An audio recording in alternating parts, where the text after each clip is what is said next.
Yaner, çabuk git. Baba, Başvezir, Yan başkente saldırdı. Veliaht prensesi hemen git. Yan Zeng çıldırdı. Daha dün başvezir ilan edilmişti. Bugün isyancılarla başkente girdi. Pek çok soylu ailenin işini bitirdi. Tek bir sağ kalan bile yok. Küçük hanım, cezasını ödetmek için özellikle düğün gecesini seçti. Besbelli 3 yıl önceki Yan ailesi olayı yüzünden kin güdüyor. Babanın herkesin önünde nişana atması yüzünden. Küçük hanım hemen git buradan. Küçük hanım. Hemen gidin. 3 yıl önce nişan atıldı diye şimdi tüm ailemize bedel mi ödeteceksin?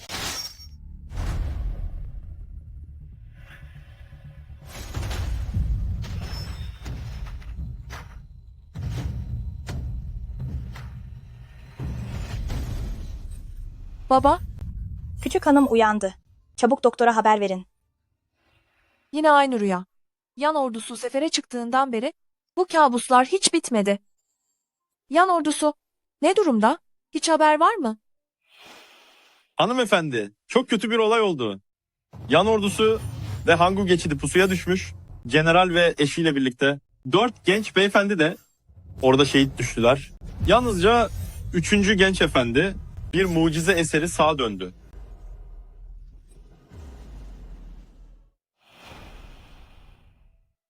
Rüyamda da tıpkı bugünkü gibi Yan ailesi için Hangu geçidi büyük bir yenilgi almıştı. Tüm aile onurlu bir şekilde yok oldu. Bir tek Yan Zeng hayatta kaldı. Döndüğü gün babam hemen nişanın bozulmasını istemiş. Bu da Yan Zeng'in kin tutmasına yol açmıştı. 3 yıl sonra bizi perişan etti. Bu nişan kesinlikle bozulmamalı. Baba, Yaner, Yan ordusu saraya döndü. Çabuk bakın. Gelen 3. genç efendi.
Yan ailesinin 3. oğlu Yan Zeng, babasının, annesinin, 6 kardeşinin ve 100.000 Yan ailesi, askerinin naaşıyla saraya döndü.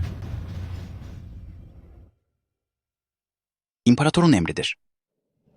Yan ordusu savaşta büyük cesaret göstermiştir. Büyük Sheng için gerçek bir örnek teşkil eder. Bu sebeple dönüş töreninden muaf tutulmuştur. Majestelerinin lütfuna şükranlarımı sunarım.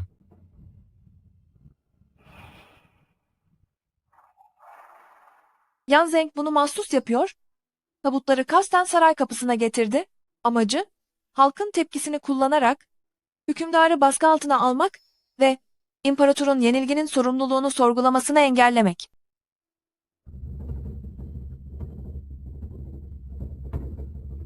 Yaner, bu evlilik için mi endişeleniyorsun?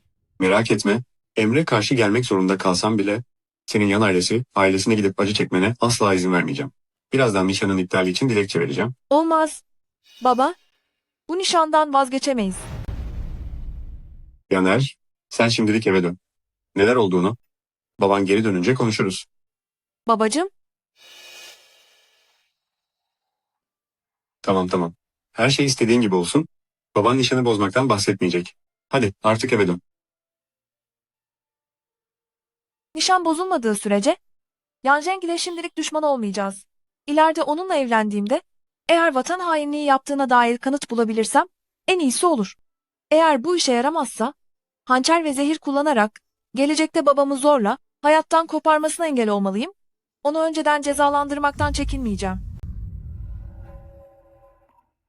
Yolu, hemen Huyçun salonu tarafına git ve 1000 yıllık bir yabani ginseng satın al. Kaç dolara mal olursa olsun mutlaka alıp getir. Hemen git.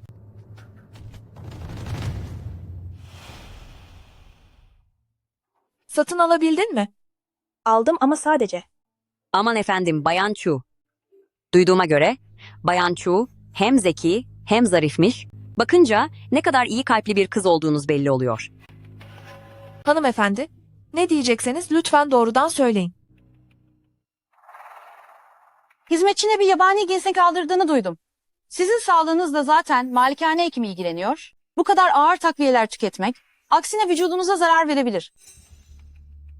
Yongding kontunun veliahtı son zamanlarda ağır hasta, acilen o ginsenge ihtiyacı var. İlacı ona verin. Ağır hasta mı? Ama benim duyduğuma göre veliaht dün gece Tianxian Kulesi de dansçılar için her yeri kapatmış, binlerce dolar saçarak gayet keyifli vakit geçiriyordu. Yongding kontunun veliahtı aslında hiç hasta değil, sadece bu yabani ginsengin güç verici harika bir etkisi olduğunu duyunca hepsini satın alıp malikanesinde stoklamış. Rüyamda Yanzeng malikanede kalan son 3000 gümüş sikke ilacı almak için götürmüştü. Ama o adam ona her türlü hakareti etmiş ve Yanzeng'in ilacı alması için 5000 gümüş sikke getirmesini istemişti. O zamanlar Yan ailesi tamamen çaresizdi. Hiçbir şey yapamadan büyük hanımın gitmesini izlemek zorunda kaldı.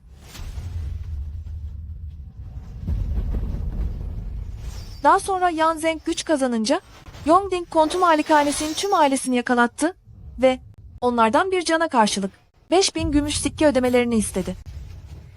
Sonunda koca malikaneden sadece bahçedeki sarı köpek sağ kalabildi. Roye'nin sağlığı iyiydi. Bu yabani ginseng de onun için hayat kurtaran bir mucize. Bu yüzden veremeyiz. Burada sapasağlam karşımızda duruyorsun. Hiç de durumu kötü birine benzemiyorsun.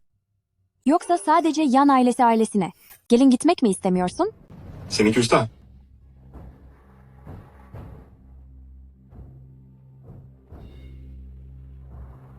Başkaları bilmeyebilir. Ama sen bir anne olarak nasıl bilmezsin? Onun bunca yıl ilaçsız geçen bir günüm oldu. Şimdi de onu böyle zorlamaları için başkalarını mı yolluyorsun? Efendi ben. Bu ilacı kimseye veremeyiz. Chuzong misafirleri dışarı çıkar. Pekala. Gidelim. Üçüncü genç efendi de duydu işte. Biz Dükçü Malikanesi ailesi olarak ilacı vermiyor değiliz ama kızımın durumu gerçekten çok ciddi. Büyük hanım Yan'in hastalığı konusunda ne yazık ki yapabileceğimiz bir şey yok. Yan Zeng, Lord Duke'in endişelerini anlıyor. Fakat büyükannemin hastalığı için başka bir yol kalmadı. Eğer Lord Duke ilacı vermeyi kabul ederse, bu evlilik anlaşmasını Yan ailesi iptal edebilir. Olmaz. Royan şunu demek istiyor. Bu konu oldukça ciddi. En iyisi her iki aile de müsait olduğunda oturup güzelce konuşalım. Sen, Evet efendim. Evlilik işi şakaya gelmez. Yan ailesi artık bitti. Herkes onlardan kaçıyor. O yüzden bu Çuğro'ya mutlaka oraya gelin gitmeli. Acaba abla, 3. genç efendinin sözünü tutmamasından mı korkuyor? Lütfen müsterih olun hanımefendi. Canım üzerine yemin ederim. Kahya Fang bir yanlış anlaşılma oldu. Royan bu ilacı vermeye hazır. Ve bu düğünden de vazgeçmiyorum. Yaner, ne dediğinin farkında mısın? Nişan hediyeleri alındı, evlilik belgeleri sunuldu. Çu hanedanının öz kızı Royan, Yan ailesi hanesinin 3. oğluyla evlenmeye hazır. Üçüncü genç efendi bey, lütfen gidin. Bu meseleyi daha sonra görüşelim. Gidelim.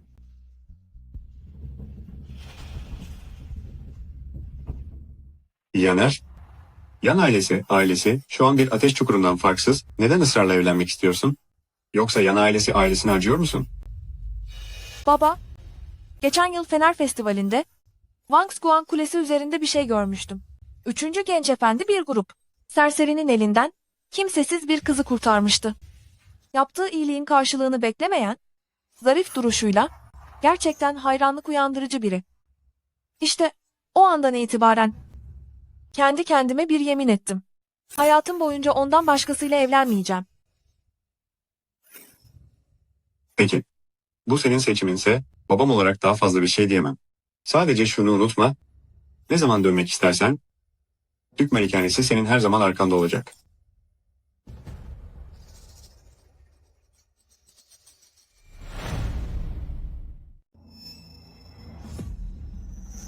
Küçük hanım, beyefendi sizi çağırıyor.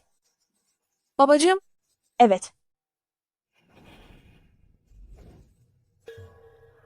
Yarın mı evleniyorlar? Aynen öyle.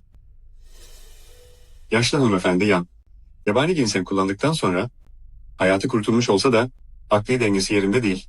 İmparator buyurdu ki bu sefer saray Yan ailesiye borçlu kaldı. Sadece Yan ailesiye sadakatinden ötürü görkemli bir tören düzenlemekle kalmayıp aynı zamanda Yan Zeng'i huzur merkezi ilan ederek maaşa bağladı. genelde generallere verilen unvanlar biraz sertlik ve güç çağrıştırır. Ama söz konusu Yan Zheng olunca neden sadece huzur kelimesi verildi? Yoksa imparator onun hırslarının farkına mı vardı? Majesteleri ayrıca buyurdu ki iki aile düğünü erken alsın. Bu sayede hem aile büyüğüne moral olsun hem de Yan ailesinin başsız kalan hanesi bir hanım kazansın. Yaner, sana sadece bir şey soracağım. Çekinmeden söyle. Daha fazla bir şey söylemene gerek yok baba. Kararımı verdim. Büyük hanımefendi büyük bir fedakarlık yapıyor. Ama bu acele düğün meselesi kulağa hiç hoş gelmiyor. İnsanlar arkamızdan gülecek.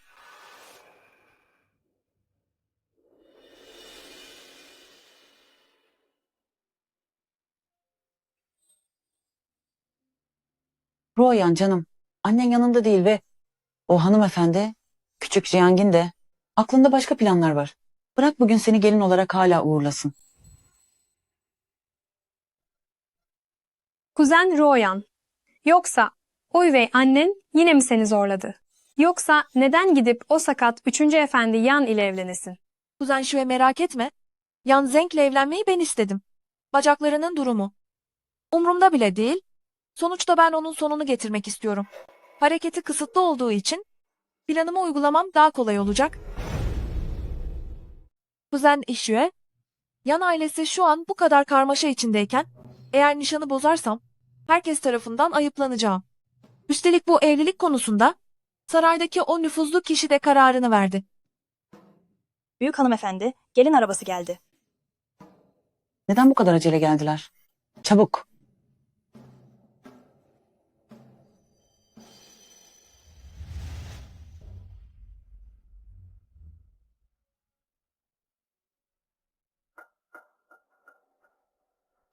Gelmedi mi?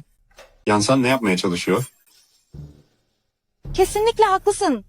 Bizim saygın Dük Malikanesi ailemizin büyük hanımefendi evleniyor ama damat bey bizzat gelmiyor. Bu apaçık bir şekilde kızımızı küçümsemek değil de.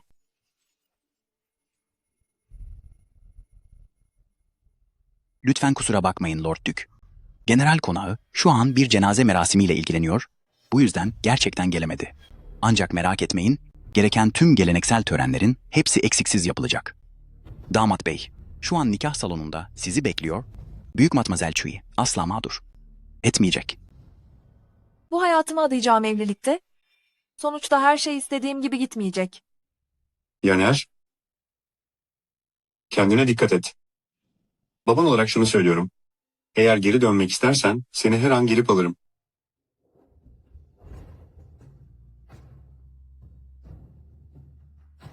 Matmazel Chu, lütfen geçin.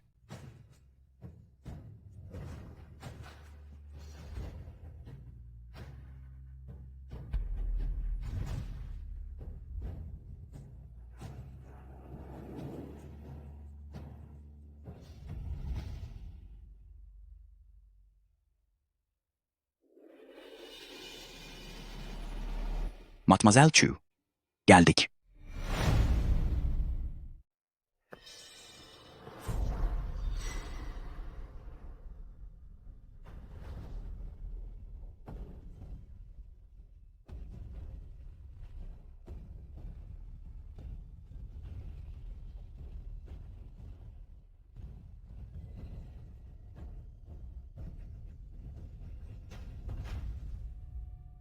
Üçüncü genç efendi, tören başlasın.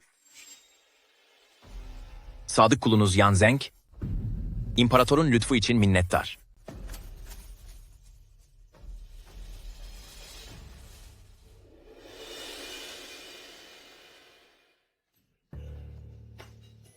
Damat gerçekten çok ayıp ediyor. Bu sabah seni almaya gelmedi, bu yetmezmiş gibi.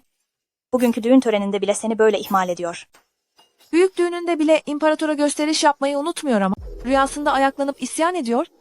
Hatta hanedandan onlarca kişiyi cezalandırıp kale duvarlarına asıyor. Şu yan soyadlı olan gerçekten çok sinsi biri. Henüz tam iyileşmediniz. Bu gece kendinizi çok yormayın. Sen de bütün gün yoruldun. Hadi git ve biraz dinlen. Yan Zeng şu an çok zayıf düştü. Belki de bu gece ben.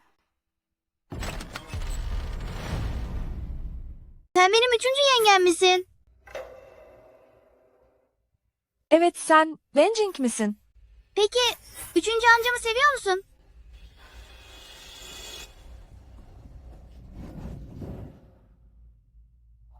Küçük efendi, gelinin duvağını nasıl çekip açarsınız?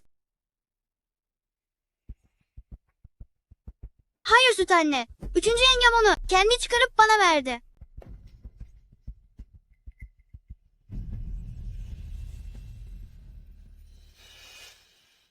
Bir dakika.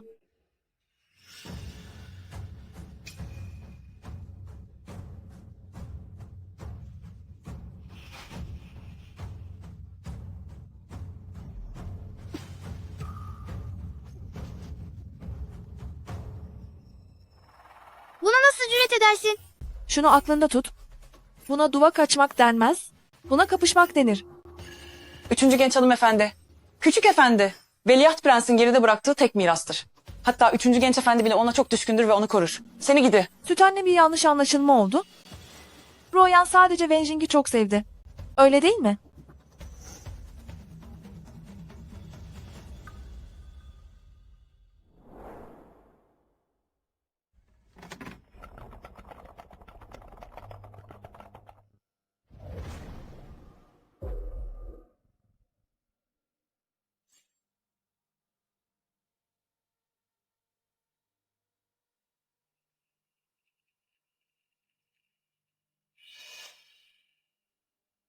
Sonunda evlendiğimi sizler de gördünüz. O şu an vefat eden abisine ve yengesine mi durumu açıklıyor? Duvağını kendin aç. Duvağı kendi ellerinle kaldır.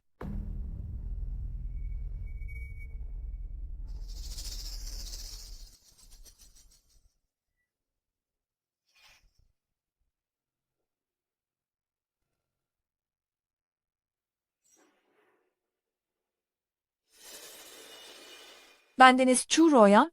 Markizimi selamlarım. Bana bakışları cansız bir nesneye bakar gibi. Kıyafetlerimi değiştir.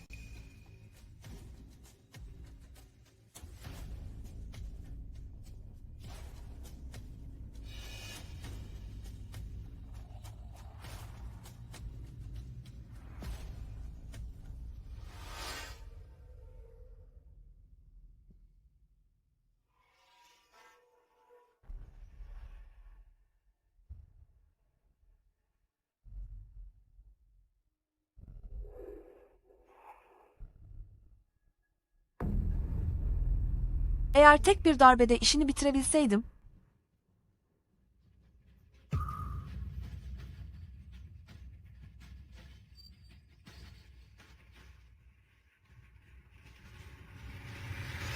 Efendim? Efendim, büyük hanım yine bir olay çıkardı.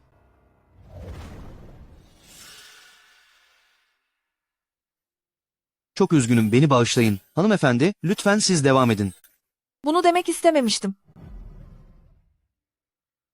Efendim, izin verin sizinle geleyim. Tamam.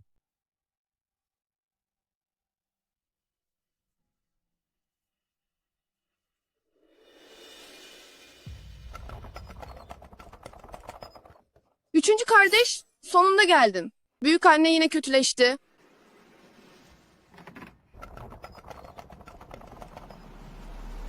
Seni uğursuz. Bunun bedelini Yan ailesi için canınla ödeyeceksin.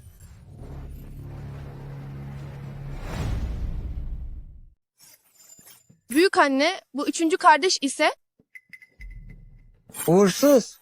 Anne ve babanın, kardeşlerinin canına mal olman yetmedi de bir de gelip bana mı zarar vereceksin? Defol git bu Yan ailesi sarayından. Yoksa bu yaşlı halimle canıma burada kıyarım ve herkes senin büyük anneyi ölüme sürüklediğini söyler. Yan ailesi soyundan geriye sadece Yan Zeng kalmışken bu büyük hanım hala kendi canıyla tehdit ediyor. Büyük anne nasıl yok olmak istiyor? Eskisi gibi bileklerini keserek mi? Kendini asarak mı? Zehir içerek mi? Yoksa kendini duvara vurarak mı? Fakat hangisi olursa olsun, torununuz olarak söz veriyorum. Siz bu dünyadan ayrılır ayrılmaz, şovan salonu içindeki herkes size eşlik etmek için arkanızdan gelecek. Beni tehdit etmeye mi cüret ediyorsun? Cüret etmem. Sadece şunu bilmenizi istiyorum. Ben bu uğursuz halimle asla tehditlere boyun eğmem. Seni rezil, hayırsız evlat. Gidiyoruz. Keşke giden sen olsaydın.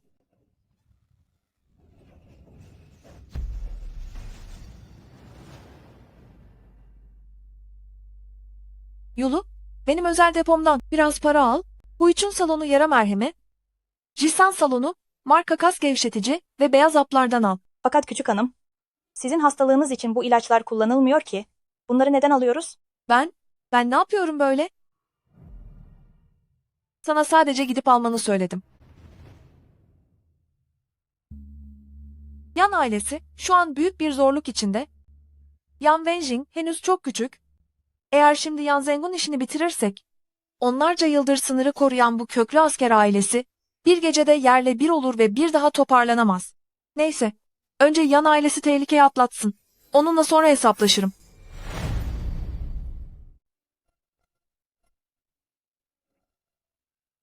Efendim, bu gece hala meşgul olduğum resmi işlerim var. O yüzden çalışma odasında kalacağım. Size iyi uykular hanımım. Küçük hanım, görünüşe göre Efendimiz sizi hiç de önemsemiyor. Öyle değil mi? Zaten burada kalacak olsaydı, ben de pek rahat hissedemezdim. General, hanımım ve diğer tüm kardeşlerim. Madem Royan olarak onunla evlendim, artık ben de Yan ailesinin bir parçasıyım. Hatalarından dönüp doğru yola gelirse, kaderimizi beraber paylaşırız. Aksi halde lütfen beni affedin.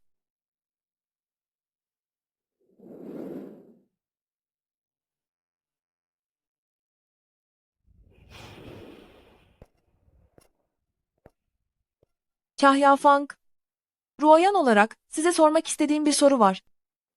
Rica ederim. Estağfurullah. Lütfen buyurun söyleyin genç hanımefendi. Eskiden beyefendinin konaktaki durumu nasıldı? Büyük hanım ona karşı hep böyle mesafeli miydi? Gerçeği söylemek gerekirse, sadece büyük hanım değil, general ve hanımım bile onu sık sık görmezden gelirlerdi. Veliaht ve eşi dışında, diğer beyler de ona karşı hep kötü davrandılar. Peki ama neden? Hanımım ve Prenses Anseng, birlikte dua etmek için dağa çıktıklarında, talihsiz bir sel felaketi yaşandı. Prenses Anseng beyefendiyi kurtarmaya çalışırken, karnındaki bebeğini bir kazada kaybetti. O günden sonra, hanımım bu olayı hiç unutamadı, general ve diğer beyler de. Ondan günden güne soğudular. Belki de sadece bir tesadüftü. Bunca yıldır, ona sadece veliaht ve eşi arka çıktılar. Eğer onlar olmasaydı, beyefendi bugünlere asla gelemezdi. Ama şimdi, Kahya Fang, kapıya dayanan o borç sahipleri yine geldiler. Çabuk git de bir bak. genç hanımefendi, hemen gidip bakıyorum. Yulu, dün almanı söylediğim ilacı yanına al. Ayrıca, hanımefendi, küçük Jiang, birkaç dükkan ve arazi vermişti değil mi? Onları kara borsada sat ve Kahya Fang'in acil ihtiyacı için paraya çevir. Hepsini mi satacaksınız? O dükkanlar zaten benim adamlarım tarafından yönetilmiyor. Onları elimde tutmanın bir faydası yok. Satıp paraya çevirmek daha işe yarar. Yan Zeng şu an benden çok şüpheleniyor. Gardını düşürmesi için ona bir şekilde samimiyetimi göstermeliyim.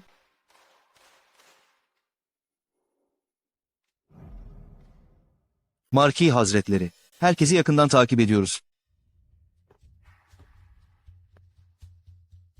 Marki mi? Bir sorun mu var? Marki Hazretleri, omzunuzdaki yarayla henüz ilgilenilmedi. Yulu'ya bazı merhemler aldırttım.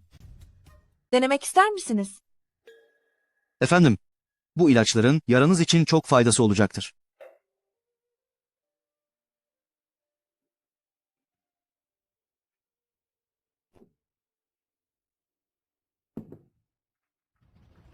Kendin yapmayacak mısın?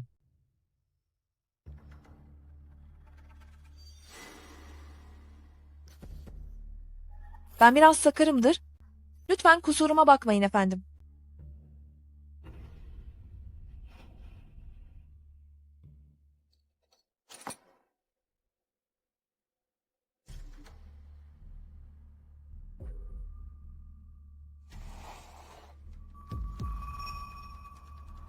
İlacı sür.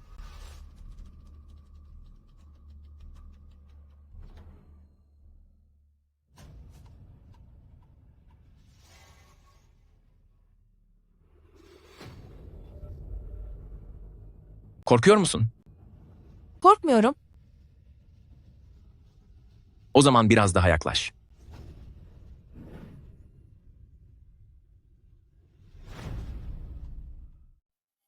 Markizim. Ellerim acıyor.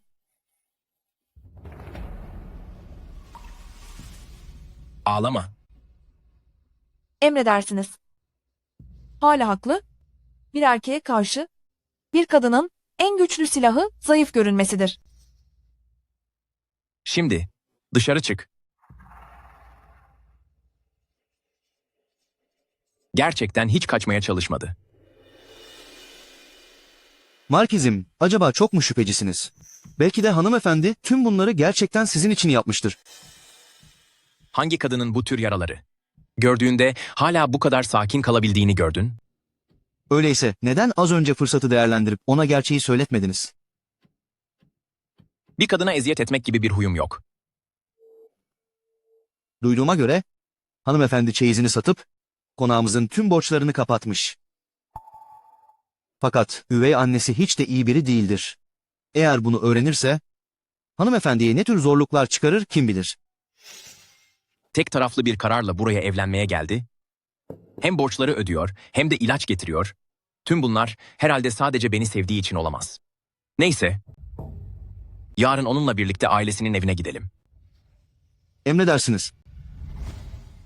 İyice hatırla. Eve gidince babama de ki, Markiz cenaze işleriyle çok meşgul olduğu için bana eve kadar eşlik edecek vakti yoktu. Hanımefendi bakın.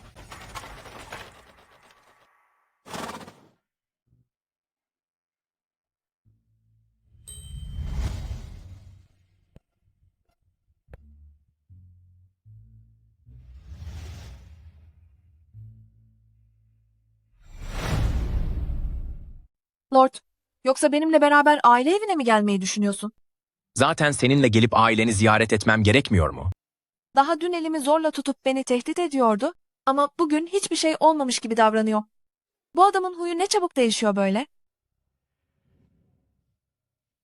Düğün günü damat bey gelmemişti. Görünen o ki bugün de büyük abla yine tek başına geri dönecek. Buna cüret edemez. Kızıma karşı bu saygısızlığı bir kez daha yaparsa, gidip babasının mezarı başında tüm bunlardan dolayı hesap sorarım.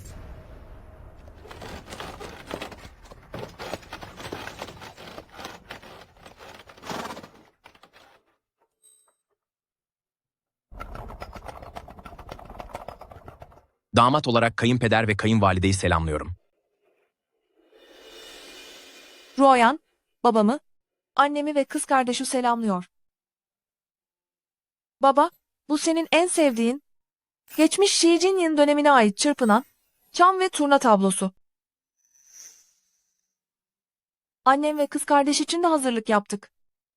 Hocam dedi ki, daha önce Dük Malikanesi ziyaret edemediği için, bugünkü ilk ziyaretinde asla eli boş gelip büyüklere karşı nezaketsizlik yapamazmış.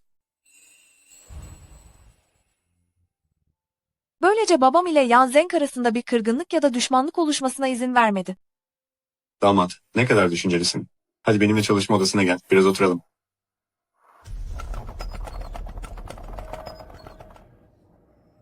Büyük abla, büyük hanım Yağ'ın aklını yitirdiğini duydum. Bu doğru mu? Hizmet etmen gereken bir kayınvaliden yok belki ama böyle aklını yitirmiş yaşlı birine bakmak senin için zor olmalı.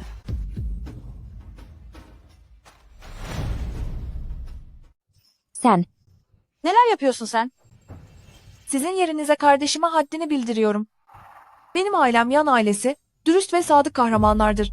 İmparator tarafından bizzat övülmüşlerdir. Büyük hanım Yan'ın konumu belliyken, bu şekilde konuşmaya nasıl cüret edersin? Bu sözlerin yayıldığını hayal et. Korkarım halk, seni bir kaşık suda boğar, bütün sarayımızı yerle bir ederler. neyin gururunu yaşıyorsun? Şu an herkes Yan ailesinin yenildiğini konuşuyor.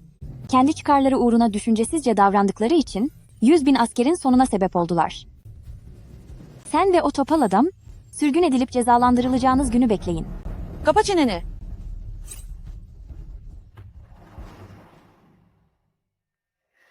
Yulu, git ve araştır. Bu dedikodular nereden yayılıyor öğren.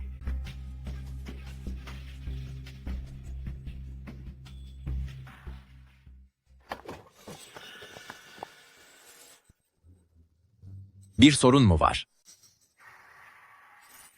Hayır. Önemli bir şey değil. Gerçekten bir şey yoksa bile duygularını böyle açıkça yüzüne yansıtmaman daha iyi olur. Duygularını bu kadar belli etmek sana büyük zarar verir. Tavsiyeleriniz için teşekkür ederim efendim.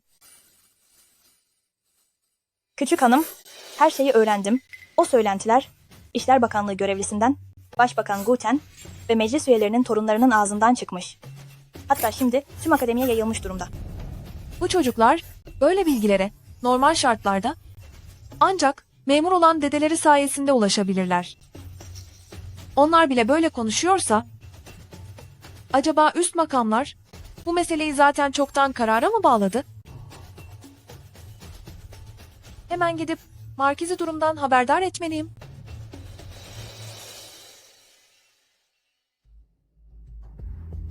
Chu Ruoyan, yoksa sen beni mi düşünüyorsun? Asıl amacın ne senin?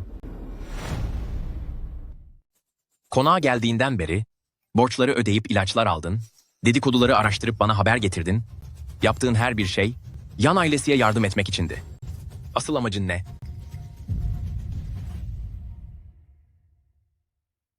Marki Hazretleri, size daha önce de söylemiştim. Buraya sizin için geldim. Bu söylediklerine inanacağımı mı sanıyorsun? Eğer o akılsız, zengin aile kızlarından biri olsaydın, belki biraz inanabilirdim. Ama sen fazla zekisin. Biliyordum, ordusunu toplayıp karşı gelen, tüm hanedana bedel ödeten Yama, öyle kolayca kandırılacak biri değil. Görünüşe göre tek bir çarem kaldı. Neden susuyorsun? Sen yoksa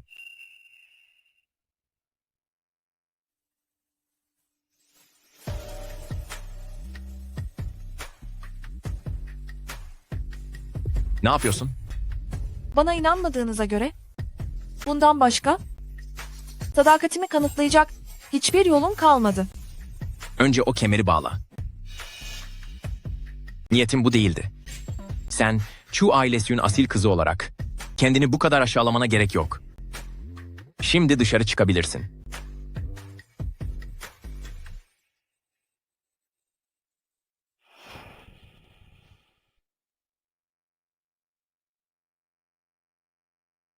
Söyle bakalım. Beni gerçekten seviyor olabilir mi? Eğer sevmeseydi herkesin korkup kaçtığı şu durumun içine kim evlenerek girmeyi göze alırdı? Çeyizini satıp eşinin ailesine destek oldu, üstelik küçük yeğenini savunmak için soyluları bile karşısına aldı. Son bir kez daha test edeceğim. Cenaze gününde bir sorun çıkmazsa onu göndereceğim.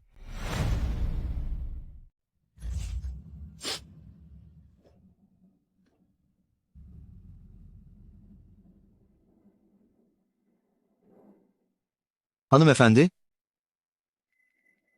lütfen gidip onu ikna edin. Veliaht artık yoluna devam etmeli. Efendim Markis. Bu onun bana düğün hediyesi. Yazısı hala eskisi gibi çirkin. Yan Shaosheng, dilerim sen de bu kılıç gibi olursun, kılıç kınında kalsın ve eşinle huzur içinde yaşa. 10 yıl önce babam bana 10 kırbaç cezası verdiğinde 8'ini o benim yerime yedi. Dedi ki, kardeşlik bir ömürlük olur. Bir abi olarak seni her zaman koruyacağım.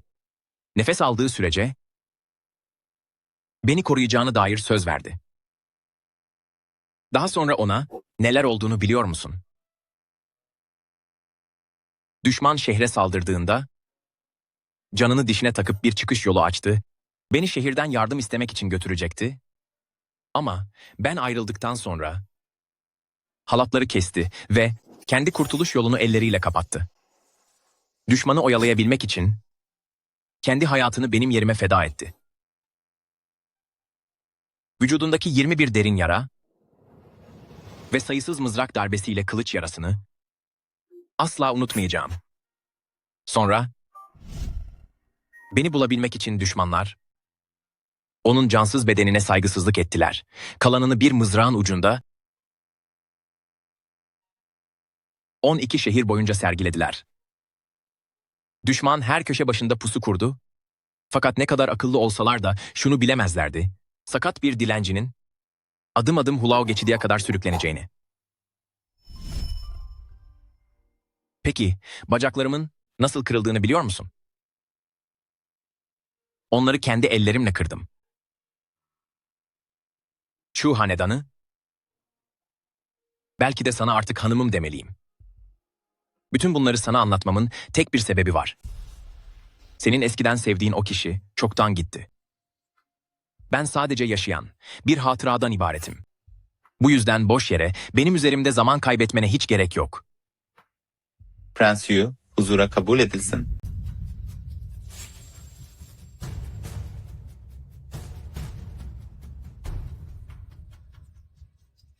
Anning Markizi. Şehir savunma planlarını sızdırdığına ve Hangu Geçid'in yenilgisine sebep olduğuna dair kanıtlar var. İmparatorun emriyle seni Dali Tapınağı götürmeye geldim.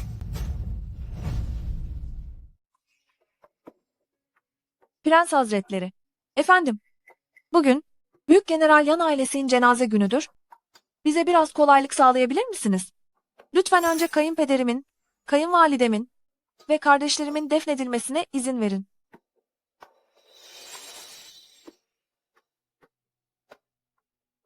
Dur orada. Sen ve Wenjing birlikte testi kıracaksınız. Testiyi kıran kişi, vefat, edenin çocuğu sayılır. Büyük Şia yasalarına göre tüm aile mülküne mirasçı olabilir. Buna nasıl izin verebilir ki? Korkuyor musun? Yoksa istemiyor musun?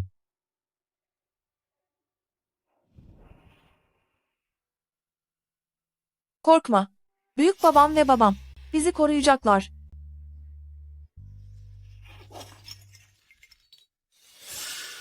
Anning Markizi. Lütfen ilerleyin. Yan ailesiyi iyi koruyun.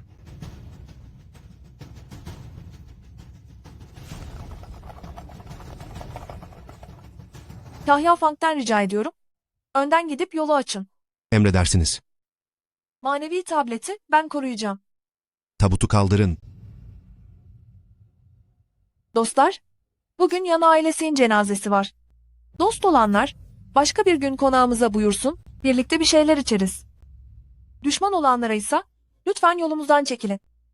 Yoksa Yan ailesi ailesine ne olursa olsun ben Chu Ruoyan asla vazgeçmeyeceğim.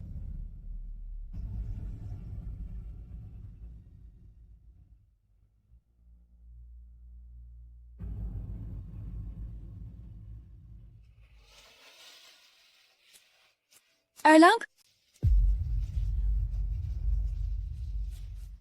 Yalancı! Vangsguan Kulesi'de yemek yemeye gidecektik. Seni yalancı! Hadi kalk artık! O, 5. genç hanımefendi. Yan ailesinin başına o olay gelince, Yao Malikanesi tarafından geri götürülmüştü. Bugün, muhtemelen herkesten gizli, 5. genç beyefendiye son kez veda etmeye gelmiş. 7 tabut. Yalnızca büyük general ve eşinin bedenlerini sadık askerleri kurtarabildi. Veliaht Yansün'ün işi bitirildi. Erlang ve Yançenkokların hedefi oldu. 4. oğlu ise düşman atlarının ayakları altında can verdi. Hatta en küçükleri Yan Zhao bile Canglan Nehri içinde kayboldu ve onun da işini bitirdiler. Buraya belli bir amaçla gelmiştim. Ama şimdi bu kahraman aileye zarar vermem çok zor. Hanımefendi, nacizane ben, sizden bir ricada bulunabilir miyim? Buyurun. Konaktan çıkan tam 7 tabut vardı. O sonuncusunu Markiz kendisi için hazırlatmıştı. Markiz olanlardan sonra tüm kalbiyle elebaşı bulup veliahtın bedelini ödetmeye odaklandı. Üstelik Prens Yu de yan malikanesiyle arası bozuk biridir. Eğer gerçekten sertleşirlerse Markiz artık yok olmayı göze almış durumda. Onun bu uğurda kendini feda etmesinden çok korkuyorum. Size yalvarıyorum, beyefendiyi görmenin bir yolunu bulun, yaşamaya devam etmesini sağlayın. Söz veriyorum. Bayan Zhao'nun doğum günü şöleni yarın değil mi? Yulu, halaya haber gönder. Rica et, benimle birlikte Kal Malikanesi'ye eşlik etsin. Seni kız. Neden illaki benim seninle gelmemi istedin? Bayan Zhao'nun halama çok düşkün olduğunu zaten duymuştum. Royan, halamın hatırını kullanıp Bayan Zhao'dan bir yardım istemeyi umuyor. Bayan Zhao'nun beni neden sevdiğini biliyor musun peki? Demek 3. Efendi Yağ'ın yeni gelini sensin.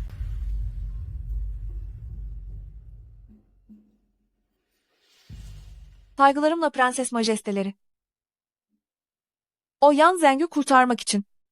Bebeğini kaybeden meşhur prenses Ansheng olmalı. Gerçekten asil bir duruşu var. Çok zarif görünüyorsun. Cenaze günündeki töreni de senin yönettiğini duydum. Güzel. Sanlang'in senin gibi bir eşe sahip olması. Gerçekten onun şansı.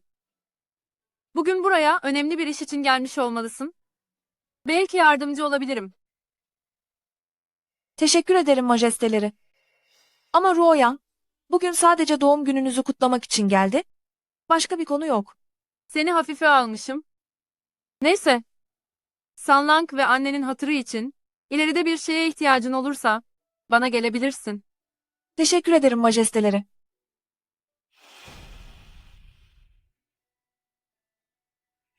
Neden prensesin yardımını istemedin? Eğer o aracı olsaydı. Prensesin birine borçlanması, ödenmesi kolay bir bedel değil. Üstelik prenses cenaze günü gelmemişti. Bu samimiyetin ne kadar gerçek olduğu henüz belli değil. Hadi gidelim. Seni Bayan Gao'yla tanıştırayım.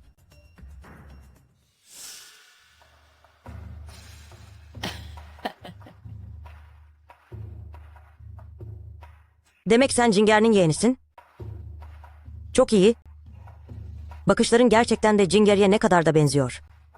Yazık ki Yanger henüz evlenmedi. Donger ve prensesin de hiç oğulları yok. Yoksa ailenle Chu ailesi vasıtasıyla akraba olmayı çok isterdim. Bayan Zhao, şaka yapıyor olmalısınız. Ben zaten Anning Markizi ile evliyim. Yalnız eşim bazı sebeplerden dolayı Dali Tapınağı kurumuna girdi. Ben sadece eşimle görüşmek istiyorum. Dali Tapınağı mı? Orası hiç tekin bir yer değil. Gel büyük oğlumu içeri çağırın. Anne, oğlunuzu neden çağırdınız? Bir sorun mu var?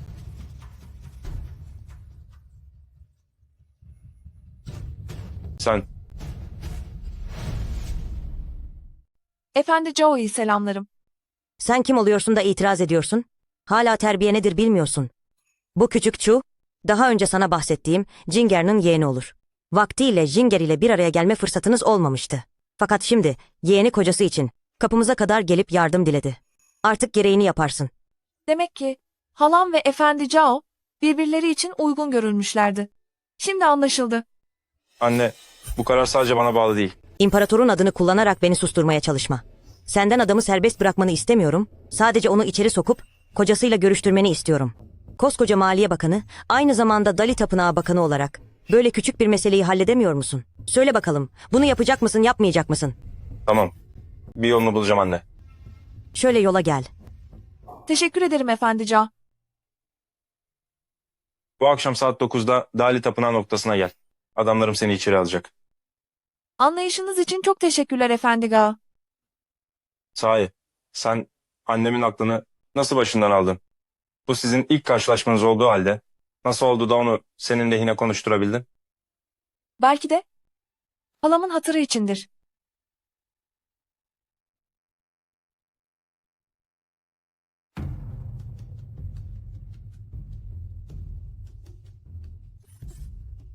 Küçük hanım, bugünlerde çok koşturdunuz.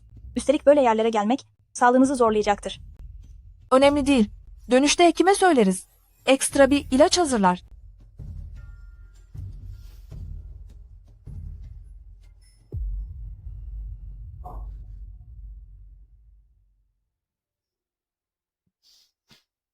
Sen mi geldin? Burada ne işin var? Dönüp Wenjing Hanım'a söyle. 1-2 aya kadar buradan çıkmış olurum. 1-2 ay mı? Marki gerçekten burada o kadar süre dayanabileceğini mi sanıyor?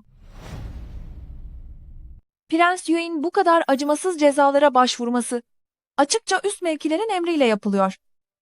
Bana bir şey olmaz. Siz iyi olabilirsiniz ama ya Wenjing ve diğerleri ne olacak?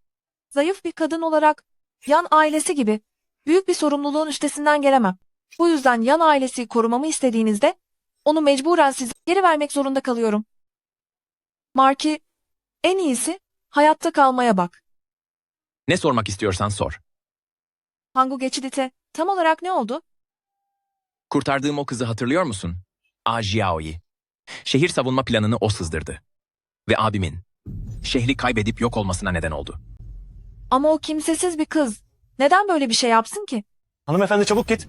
Prens Yu geldi. Annik Markizi'yi hemen sorguya çekmek istiyorlarmış. Olmaz. Marki'nin yaraları çok ağır, daha fazla sarsılmaya dayanamaz. Vakit kalmadı. Çabuk, hızlıca benimle gel.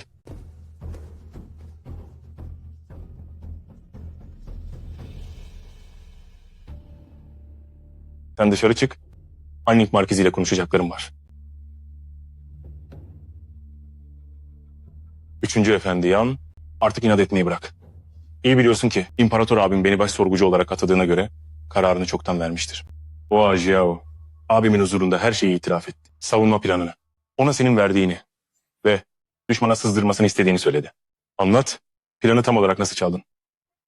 O pislik kadın, suçu resmen Marki'nin üzerine atmış.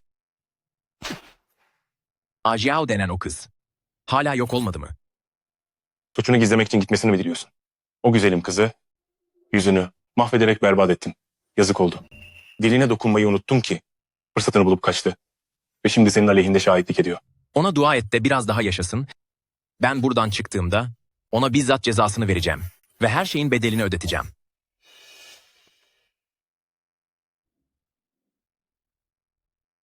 İmparator sonuç bekliyor. Teslim olmayacaksan bana başka seçenek bırakmıyorsun. Gel buraya. En ağır cezayı uygulayın. Olmaz. Marki buna dayanamaz.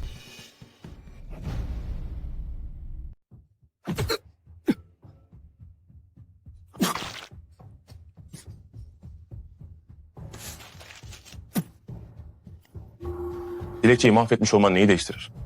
Ajiao'nun verdiği ifade artık kesinleşmiş bir gerçek. Bakalım daha ne kadar inat etmeye devam edeceksin.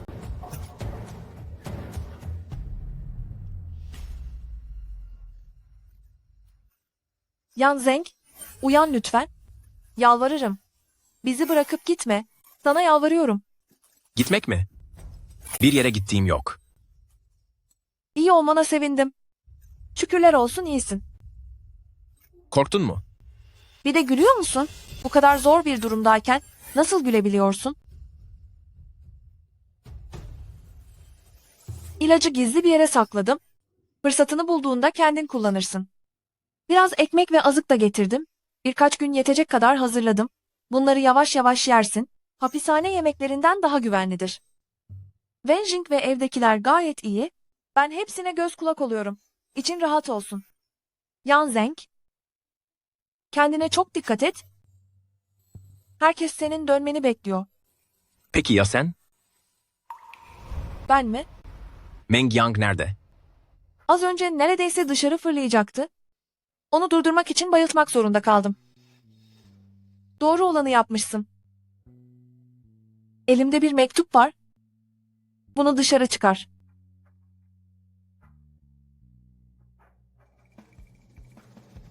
Bekle.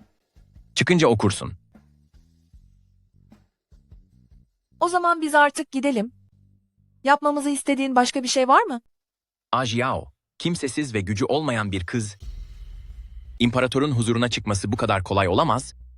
Kesinlikle arka planda. Ona akıl veren biri var. Söyle Meng Yang araştırsın. Dışarı çıktıktan sonra kiminle görüştüğünü iyice öğrensin. Hanımım, çabuk. Sizi dışarı çıkaracağım.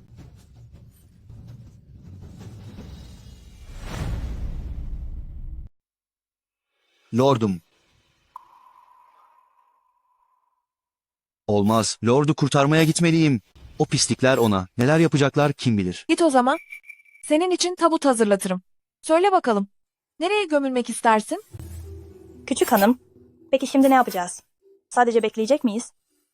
Efendin dedi ki, Ajiao kaçtıktan sonra kimlerle iletişime geçtiğini araştırmalıyız. İpuçlarını takip edip perde arkasındaki asıl suçluyu bulmalıyız. Şimdi önce Maliye Bakanlığı'na gidelim. Pekala.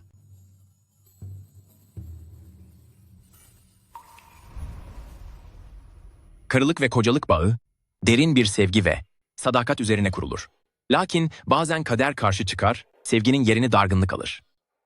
Madem gönüller bir değil, o halde ayrılık vaktidir. Dilerim benden ayrıldıktan sonra hanımım, yeni bir hayata başlar ve kendine saygın bir eş seçer. Yollarımız huzurla ayrılsın, ikimiz de kendi yolumuzda mutlu olalım. Duam odur ki hanımımın ömrü uzun olsun. Yan, Zeng. Küçük hanım, lütfen kızma. Lordumuz muhtemelen gelecekte bir sorun çıkarsa bu boşanma belgesi sayesinde seni korumayı amaçlamıştır. Kendisi çok düşünceliymiş, her şeyi planlamış. Benimse bunca zamandır gece gündüz dört bir yanda koşturmam meğer tamamen boşunaymış.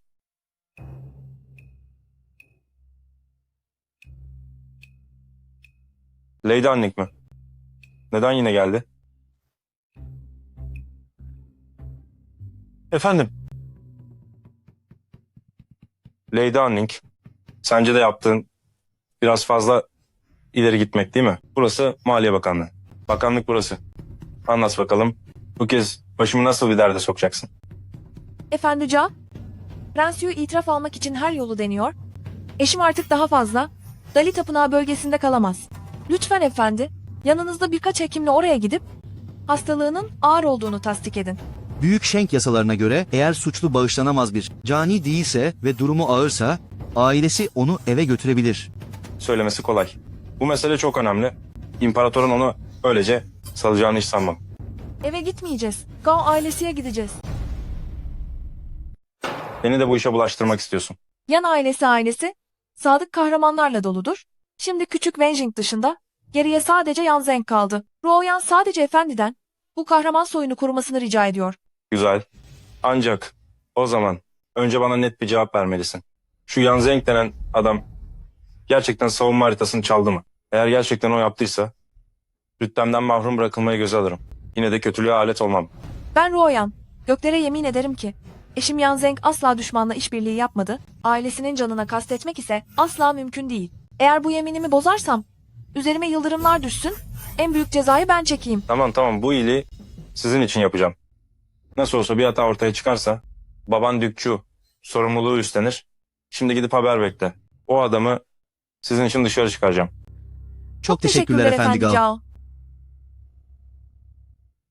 Siz Dali Tapınağı çalışanları, mahkumlara böyle mi davranıyorsunuz? Anne, oğlunun suçu değil. Suç Prens Yu'da. Dali Tapınağı çatısı altında bir sorun çıktıysa bu senin sorumluluğundur. Ayrıca hemen General Konağı'ya git ve Matmazel Chu'yu çağır. Eşine yine onun bakması gerekir. Tamam. Oğlun şimdi gidiyor. Bu aslında o kadar da kötü değil. En azından biri bana teşekkür edecek değil mi? Üçüncü amca. Ateşi çıkmış. Efendica, lütfen İmparatorluk Tıp Akademisi'ye gidip saray hekimini çağırır mısınız? Yolu Wen Jing'u soğuk su getirmesi için yanına al. Emredersiniz.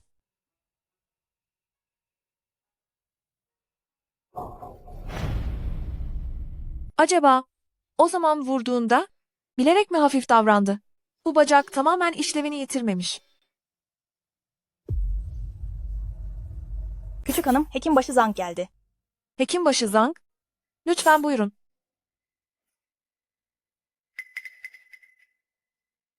Birine böyle zalimce davranmak da ne demek? Lordumuz zaten yaralıydı. Üstelik bu kadar ağır bir ceza almış. Onun gitmesini mi istiyorlar? Peki hala bir umut var mı? Henüz çok geç değil. Yine de hayatta kalmış olsa bile bundan sonra iyi dinlenmesi gerekiyor, tekrar sakatlanmamalı, ayrıca şiddetli duygusal değişimler yaşamamalı, yoksa durumu daha da kötüye gider. Yolu, önce git ve ilacı hazırla. Peki. Hekimbaşı Zhang, size göre eşimin tekrar ayağa kalkma şansı var mı? Tuhaf, geçen sefer muayeneye geldiğimde bu kırık yerinde hiç hayat belirtisi yoktu. Ama şimdi iyileşme işaretleri görüyorum. Bu gidişle en fazla 6 aya kadar tekrar ayağa kalkabilir.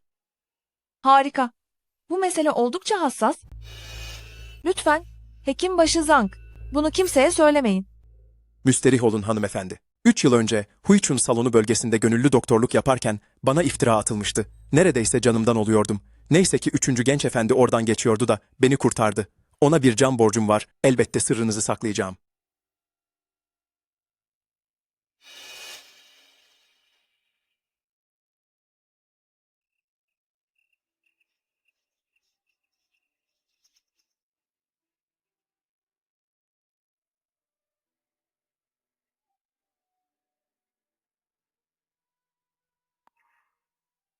Eskiden ne kadar ağır hastalansam da kimse benimle bu şekilde ilgilenmemişti.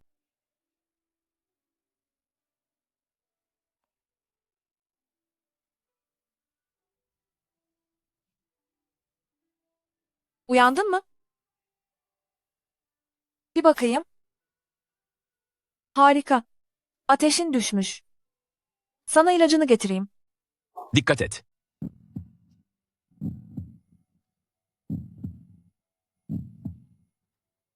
İyi misin?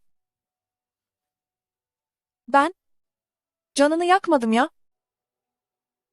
Hayır. Gidip ilacını getireyim.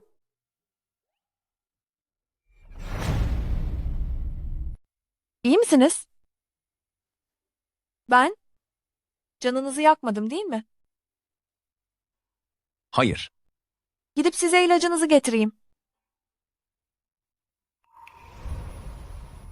Neden bana öyle bakıyorsun? O gün hoşlandığını söylemiştin. Efendim, bir şeyler buldum. Efendim, Ajiao kaçtıktan sonra ilk gördüğü kişiler Pingjing Markizi ve Su Nantian olmuş. Şunu da öğrendik ki Su Nantian'ın küçük kardeşi Su Nanhe o zamanlar bizim yan ordusuya katılmış fakat masum bir kadını alıkoyup itibar kazanmak için masumlara zarar vermiş, affedilmez suçlar işlemiş. Bu yüzden Büyük General tarafından en ağır şekilde cezalandırılmış. Su Nantian o zaman görünürde adaletin yanında dursa da aslında hep intikam almak için fırsat kolluyormuş. Demek bu yüzden, demek rüyamda, bu yüzden Pingjing Markiz Malikanesi'nin işini bitirmek istiyordu. Yani Ajio, Pingjing Markiz Malikanesi tarafından bilinçli olarak görevlendirilmiş. Evet. Su Nantian, Efendimiz ve Veliaht'ın Wangsguan Kulesi'de Fener Festivali'ni izlediğini duymuş, bu yüzden Efendimiz'i kışkırtmak için bir kadını alıkoyma oyunu kurgulamış. Onun tuzağına düşmenizi istemiş. Öyleyse tüm konağı ve ağabeyimi ben tehlikeye attım. Lütfen kendinizi çok suçlamayın. Hatalı olan siz değilsiniz. Kötü niyetli olan o insanlar. Dahası, o gün siz müdahale etmeseydiniz bile, eminim Veliaht buna dayanamazdı.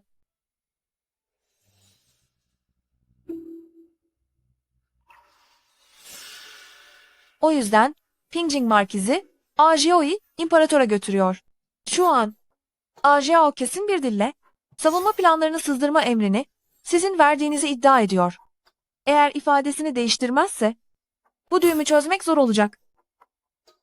Siz artık bunları düşünmeyin. İyileşmeniz daha önemli. Ajio meselesi için Efendi Kao üzerinden bir yolunu bulup onunla görüşeceğim.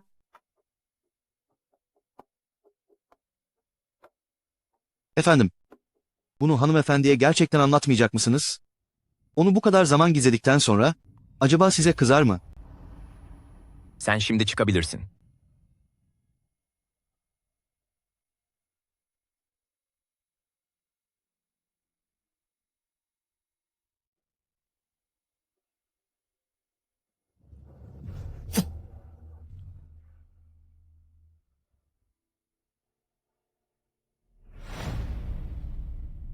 Bir de daha önce aldığımız yara merhemi, onu da hazırla.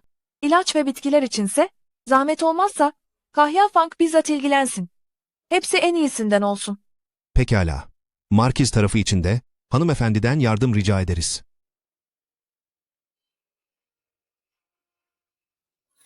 Kahya Funk, adamı getirdim, efendinin suçsuzluğunu kanıtlayabilir. Sen Veliaht Prens'in yanındakisin Cihe değil mi? Senin yok olduğun söyleniyordu. İşler karıştı. Neler oluyor burada? Hepsi benim suçum. Veliaht Prens'e karşı çok mahcubum. Yan ailesi haksızlık ettim. Ajeo denilen o kötü kadın Veliaht Prens'e yanaşamayınca bana geldi. Aptallık ettim. Benimle evlenmek istediği yalanına inandım. Birlikte olduktan sonra ağzından kaçırıp şehir savunma haritasının yerini ona söyledim. Haritayı sızdıran kişi aslında benim.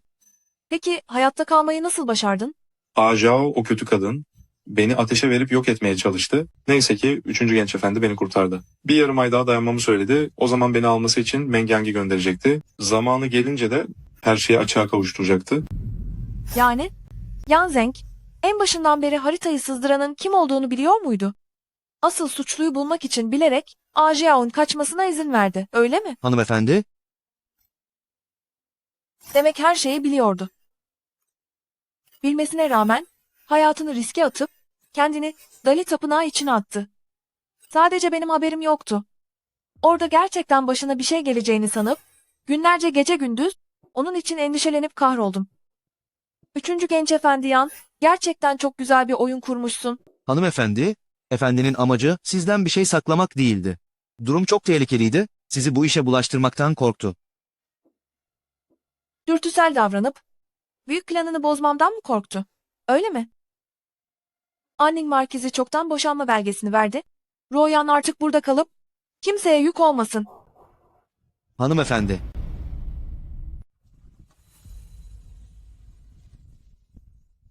Yaner, Babacığım, acaba sen Yansa'nın davası için mi endişeleniyorsun?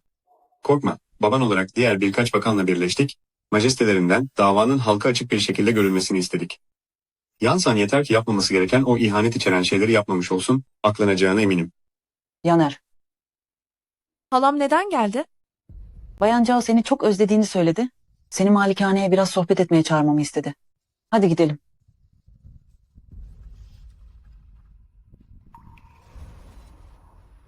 Jinger, gidip şu tarafa bir bakalım. Olur. Pekala. Sen, Eğer lordumun bir işi yoksa, izninizle ayrılıyorum. Wenjing seni çok özledi. Wenjing, şimdi nerede o zaman? Onu bir görsem, artık özlemeyecektir. Özür dilerim, hala öfkelisin. Ben, Suçluluk hissetmenize gerek yok lordum. Sizin de kendi endişeleriniz var. Bu anlaşılabilir bir durum. Yollarımız uzun. Tek umudum ileride tekrar karşılaştığımızda lordumun geçirdiğim bu zorlu günler hatırına. Aileme acımasıdır. lütfen bekleyin hanımefendi. Lordumuz gerçek hislerini söyleyemiyor. Evet amca. Neden hiçbirini anlatmıyorsun? 3. yengeyle görüşebilmek için bilerek Bayancı oyun önünde çok üzgün gibi davrandın. Hatta bir yolunu bulup 3. yengeye davet etmesi için ona yalvardın. Tüm bunları neden söylemiyorsun? özür dilerim. Tüm bu yaptıklarımda haklı değildim. Bundan sonra senin fikirlerini de göz önünde bulundurmaya çalışacağım. Ben de biraz ölçüyü kaçırmış olabilirim. İşler bu noktaya geldikten sonra artık senden hiçbir şeyi gizlemeyeceğim. Pingjing Markizyon şehir savunma, haritalarını sızdırması dışında, Hangu geçidinin büyük bir hezimet yaşamasına, içine saman karıştırılmış erzaklar ve dokunur dokunmaz. Kırılan silahlar da sebep oldu. Yan ailesinin yüzleşmesi gereken sadece Pingjing Markizi değil. Kalmak istediğine. Emin misin? Kalmamı istiyor musun lordum? Yan Zeng. Gideceğimden mi endişeleniyorsun?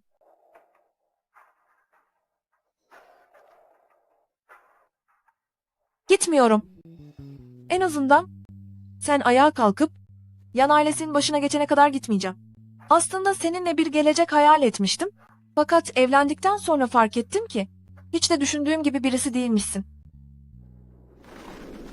Küçük hanım, Marki Hazretleri, saraydan görevliler geldi ve vakit kaybetmeden huzura çıkmanızı emrettiler. Pingjing Markiz Malikanesi de aynı emri almış. Görünüşe göre İmparator nihai kararını vermiş. Babam diğer yetkililerle birlikte bir dilekçe sundu. Bu davanın açıkça görülmesini talep etti. Herkes bu işe dahil olduğuna göre adalet yerini bulacaktır. Ji He'yi yanımıza alıp saraya gidelim. Emredersiniz.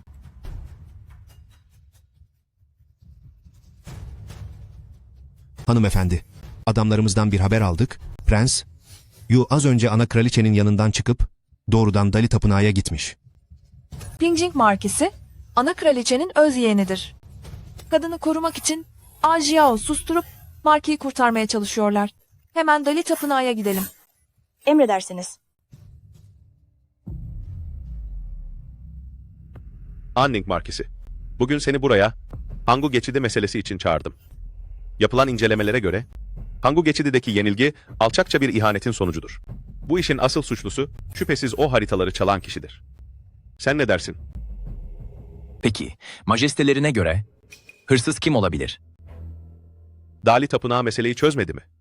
Tabii ki o kimsesiz kız Arjiao. Onu en ağır cezaya çarptıracağım. Hatta uzuvlarını ayırarak cezalandırmaya ne dersin? Çok bilgece bir karar majesteleri. Efendimiz, kimsesiz bir kızın savunma planlarını çalacak ve 100.000 askerin bedelini ödetecek gücü tek başına nasıl olabilir? Bu işin arkasında mutlaka bir suç ortağı vardır. Lütfen adaleti tesis edin. Adaletin yerini bulmasını diliyoruz. Efendimiz, Yan ailesi için bu büyük bir haksızlık. Majesteleri haksızlığı bilmiyor mu sanıyorsunuz? Ama Pingjing Markisi cezalandırılamaz. Aksi takdirde ana kraliçenin soyu tükenecek ve bu durum onu delirtecektir.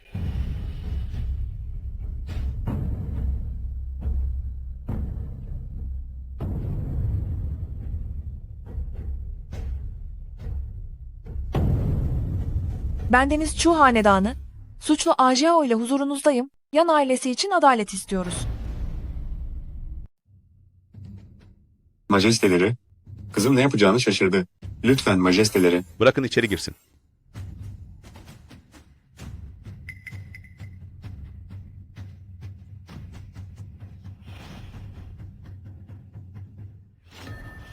Can Sarayı'ya git. Majesteleri, kayınpederim hain biri tarafından satıldı. Şehrin savunma haritaları çalındı ve sonunda tüm ailesini kaybetti. Suçluyu bulmayı başardım. Onu özellikle buraya getirdim. Lütfen kararı siz verin. Ajiao, çabuk. Her şeyi majestelerine açıkla. Sana savunma haritalarını veren Yan Zeng adındaki bu adamdı. Benim bununla hiçbir alakam yok. Böyle söylemeniz kalbimi gerçekten kırıyor Markiz. Gerçeği söylemesini sağlayabileceğinden emin misin? Gerçek mi? Bana bunları yaptıran Yan Zeng idi. O haritaları çalmamı benden o istedi. A Jiao, her yerin kirlenmiş ve berbat kokuyorsun ama sadece bu gözlerin, onlar hala çok tertemiz. Yan Zeng vaktiyle prensin en çok vefat eden karısının gözlerini sevdiğini söylerdi. Görünüşün ona çok benziyor. Peki bu gözleri prens için mi sakladın? Ne yazık ki onun gibi iyi birinin sonuna sen sebep oldun. Bu gözleri artık o da bir daha göremeyecek. Benim sözümü dinlemedi, ona orayı korumamasını söyledim ama beni dinlemedi. Benim suçum değil. Fakat prensin akrabaları hala hayatta. Eğer gerçeği anlatıp onları kurtarabilirsen, muhtemelen öbür dünyada kavuştuğunuzda prens senden o kadar nefret etmez. Tamam. Anlatacağım. En başta bana sen söylemiştin. Görünüşümün Rongshan'e çok benzediğini. Veliaht Prens'in yanına sızıp askeri bilgileri çalmak için bir yol bulmamı isteyen sendin. Sefil bir herifin bana hakaret edeceği, o sahte oyunu da sen kurguladın. Üçüncü genç efendi, Yan'in beni kurtarmasını sağladın. Böylece doğal bir şekilde Yan malikanesiye sızıp, Jihei'yi kandırarak şehir savunma planlarını çaldım. Tüm bunları, Marki Hazretleri gerçekten unuttunuz mu? Majestelerine arz ederim. Suçlu Cihe. Her şeyi itiraf etti. Yalan söylüyorsun. Zamanında intikamım için bana yardım etmek isteyen sendin.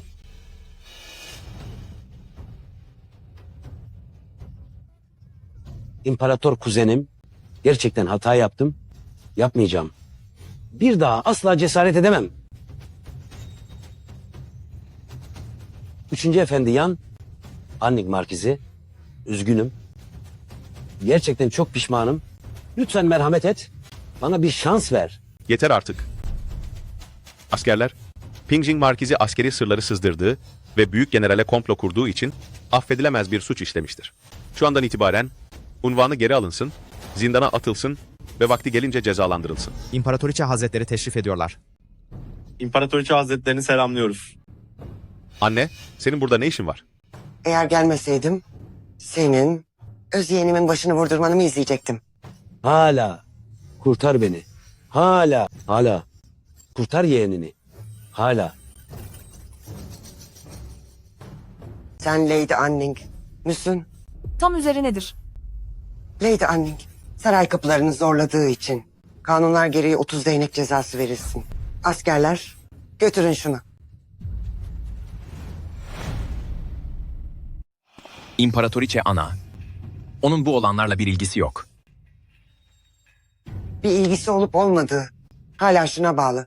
Anning Markiz'in ne düşündüğüne. İyi düşün. 30 sopa darbesinden sonra insan nasıl sağ kalabilir? Yeğenimin hayatına bedel mi ödeteceksin? Yoksa onun hayatından mı vazgeçeceksin?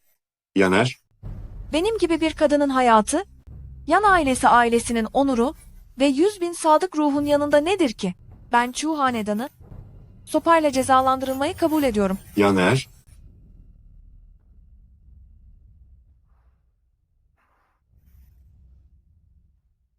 Baba, siz küçüklüğümden beri bana onursuzca yaşamanın hayatta kalmaktan daha kötü olduğunu öğrettiniz. Bir kadın olsam da aynı zamanda Yan ailesi üyesiyim. Yan ailesinin öğretisine göre gerektiğinde gitmek asla boyun eğmekten iyi değildir. Peki, madem öyle, gerçekten çok dürüst ve onurlusun. Cezalandırıldığında artık bir suçlu olacaksın. Büyük General Yan hayatı boyunca yiğit biriydi. Gelin olarak bir suçluyu nasıl kabul edebilir? Şimdi ferman çıkarıp Chu hanedanı ve Anning Markizi'nin evliliğini feshediyorum. Bugünden sonra aranızdaki tüm bağlar kopmuş, borçlar ödenmiş olsun. Hayır, bitmedi. Anne, bu. Onun Yan ailesi benim yeğenime bedel ödetmek istiyor. Bu kadar derin bir düşmanlıktan sonra imparator böylece bittiğini mi sanıyor? İmparatoriçe Ana, belki bilmiyordur ama saraya gelmeden önce Lord bana zaten bir ayrılık belgesi vermişti. Bugünden sonra artık Yan ailesinin gelini değilim. Yansan, nasıl boşanmaya cüret edersin? 30 sopa darbesi, bir ayrılık fermanı ve karşılığında Pingjing Markizi'nin canı ile Yan ailesinin aklanması. Buna fazlasıyla değer.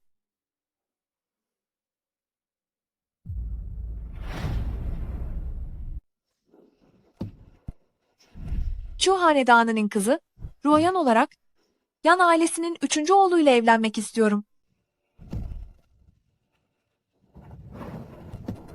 Marki Hazretleri, karınız sadece sizin için buraya geldi.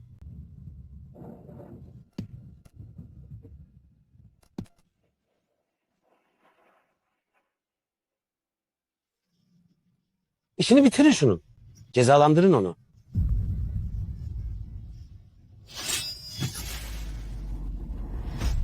Nantian. Anning Markizi Sarayın ortasında birine zarar vermeye nasıl cüret edersin? Majesteleri, suçlu, Sunantyan artık yok. Lütfen hükümdarımız olarak Annik Markizi'nin huzurunuzdaki kusurunu affedin. Ceza infazı bitti.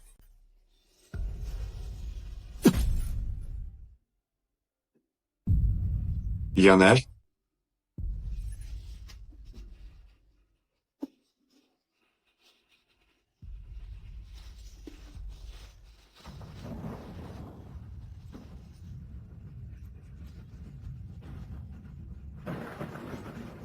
Henning Markiz'in zahmet etmesine gerek yok.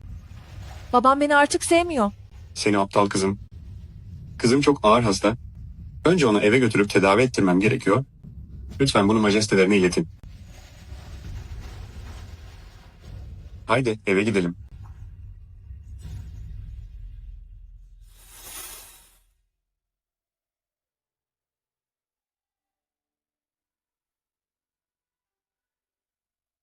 Genç hanım zaten ağır bir hastalık geçirmişti, vücudu henüz iyileşemedi. Üstüne bir de sürekli koşturup yoruldu, dahası üzerine bir de 30 değnek cezası aldı. Buna fırtına ve yağmur da eklenince yarası daha da kötüleşti. Korkarım ki artık yapılabilecek bir şey kalmadı. Efendim Annik Markizi geldi. Büyük hanımefendiyle görüşmek istediğini söylüyor. Defolup gitsin. Eğer yan ailesi için olmasaydı Yaner bu hale gelmeyecekti. Annik Markizi yanına mucizevi doktor Kin'i de almış. Hani şu geçen sefer büyük hanım yanı ölümün kıyısından çekip alan kişiye. Mucizevi doktor Kin mi? Eğer o geldiyse belki de bir yolunu bulup büyük hanımefendiyi iyileştirebilir. Usta hekim, lütfen buyurun. Annik Markiz'in yaptığı bu iyilik için huzurunuzda minnettarım. Fakat kızımla zaten boşandınız. İlişkinizi tamamen koparmalısınız. Yaner uyandıktan sonra onu bir daha görmeyeceksiniz. Dük. Pekala.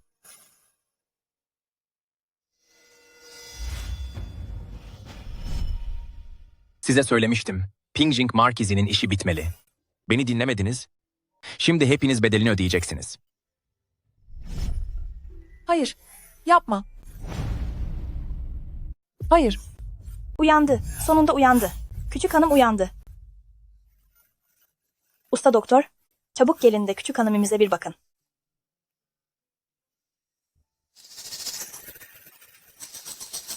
Bu kadar çabuk iyileşmesi hiç de ilginç olmadı. Teşekkür ederim usta doktor. Gerek yok. Muayene ücreti zaten biri tarafından ödendi. Kimin tarafından peki? Kesinlikle Anning Markizi'dir. Mucizevi doktor Kin'i de getiren oydu. Ancak içeri girmesine izin verilmedi. Beyefendi onu kovdu. Madem yan ailesi meselesi bitti, artık aranızda bir bağ kalmadı. Sen önce iyice dinlenip sağlığına kavuş. Baban senin için birkaç şifalı ilaç bulmaya gidecek. Küçük hanım, lütfen bunları daha fazla düşünmeyin. Huzur içinde dinlenin.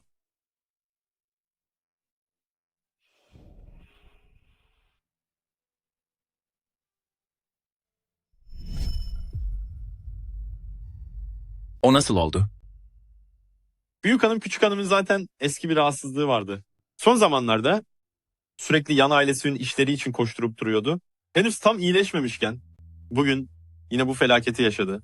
Hekimbaşı Zhang artık yapılacak bir şey kalmadığını söyledi. Şimdi tek umudumuz mucizevi Doktor King'in bir çare bulabilmesi. Evlendiğinden beri sürekli hastalıkla mücadele ediyormuş. Oysa ben ona hep yalan söyleyip onu aldattım. Aptal kız, buna değer miydi?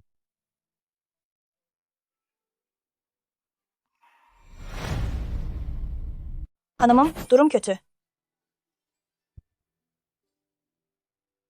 Yan Zeng?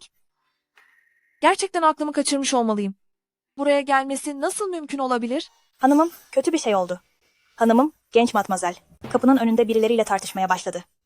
Koluma gir de bakmaya gideyim.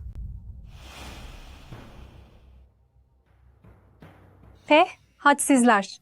Kuzenim boşandıysa bu tamamen Yan Zeng'in kısmetsizliğidir. Bugün haberler bir yerden yayıldı. Kızın yan ailesi de hata yaptığı ve bu yüzden boşandığı söyleniyor. Her kelime itibarını zedelemeye yönelik. Pingjing Markizi, hanedan ailesinden biri olarak nüfuzunu kullanıp büyük generali ve sınırda savaşan 100.000 askeriyi ölüme sürükledi. Böylesine korkunç bir suç işlendiği için üst makamlar elbette bunu halkın öğrenmesini istemiyor. Demek ki bilinçli olarak bu dedikoduları çıkardılar. Halkın dikkatini başka yöne çekip sizi kurban olarak kullanıyorlar. Bu kadarı da gerçekten fazla. Saray camiası işte böyledir.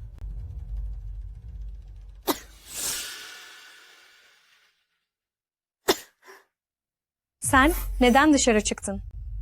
Bakın, işte yan ailesi de rahat durmadığı için Anning Markizi tarafından boşanan kadın bu. Başka adamlarla gizli saklı görüştüğü söyleniyor. Anning Markizi onu cezalandırmadığına göre gerçekten elinden gelen nezaketi göstermiş. Bir daha kim saçmalarsa canını fena yakarım. Eğer gerçekten bir suçu yoksa neden Anning Markizi ile boşandı? Çünkü Efendimiz kendini ona layık görmedi, Büyük Matmazel Cho'ya yetemeyeceğini düşündü, bu yüzden yollarını ayırdılar. Üçüncü genç hanımefendi, efendim diyor ki, kendisinin sadece engelli biri olduğunu, soylu bir hanımefendinin hayatını karartmaya cesaret edemediğini belirtti. Bu yüzden, naçizane bu hediyeyi size sunmamı emretti. Dilerim ki hanımefendi, saçlarını yeniden tarar ve kendisine daha layık bir eş seçer. Bugünden itibaren, yollarımız tamamen ayrılmıştır.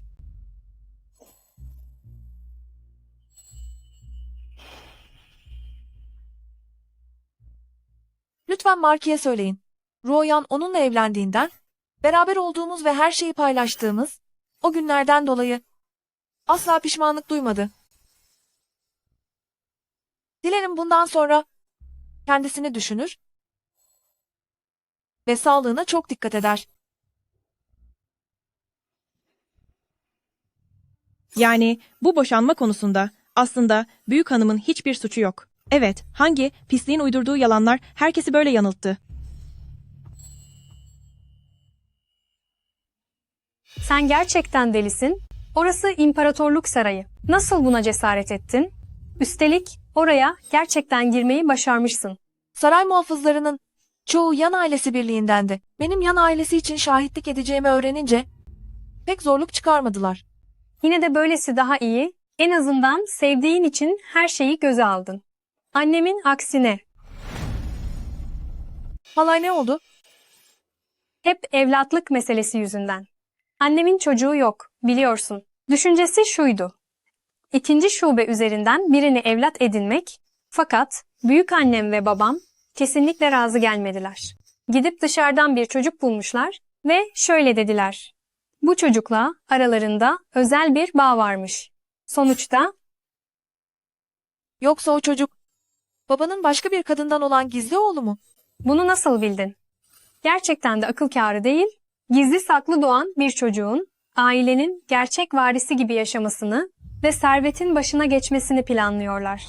Annem ayrılmak istedi ama babam kabul etmedi. Yeminler ederek o kadınla ve çocukla bir daha görüşmeyeceğini söyledi. Hatta annemin onları uzağa göndermesine de ses çıkarmadı. Yine de annem günlerce hasta yattı, zayıf düşüp perişan oldu. Bak, sakın dayıya söyleme. Annem onu endişelendirmek istemediğini söyledi. Zaten artık bu mevzu kapandı. Ondan pek emin değilim. Rüyamda hala ve kuzen Şue, Iksue ailesideki ayinden sonra felaketle karşılaşıyordu. Hala sebepsizce aklını yitiriyordu. Kuzen Iksue de aceleyle evlendiriliyordu. Hem de Iksue Gui'nin öğrencisi Zhang Ji ile. Bu ayinde şüpheli bir şeyler var. Ayin günü beni de yanında götür. Orada olup biteni bizzat görmek istiyorum. Tamam. Bak sana ne diyeceğim. Babam bu birkaç gündür işten çıkar çıkmaz doğruca eve gidiyor ve vaktini annemle geçiriyor. Daha dün kendi elleriyle gidip onun en sevdiği keklerden almış. Anlaşılan yaptığı hatanın gerçekten farkına varmış. Bir insanın davranışları aniden değişmişse ya başına çok büyük bir olay gelmiştir ya da gizlice daha büyük bir oyun peşindedir. Küçük hanım. Sen önden git. Üzerimi değiştirip geliyorum.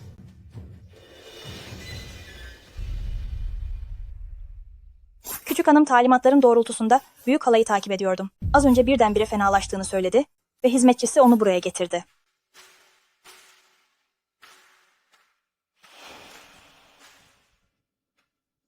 Burası olması gerekirdi.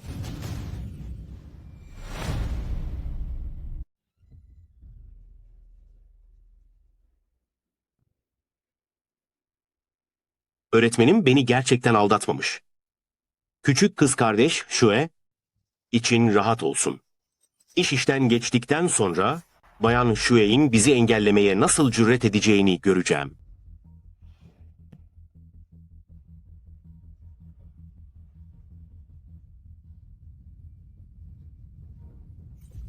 Benim. Burada ne işin var?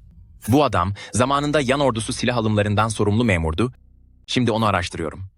Genç efendi senin geleceğini duyduğunda ilacını bile içmeden hemen yanına geldi.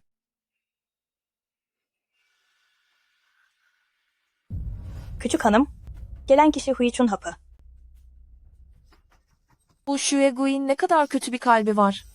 Önce halamı zehirleyip sonra da kuzenimin adını kullanarak halamı cezalandırmaya çalıştı. Halamın aklını yitirmesine şaşmamalı. O vakit kuzenim halamın itibarını korumak için acısını kalbine gömüp bu pislikle evlenecekti.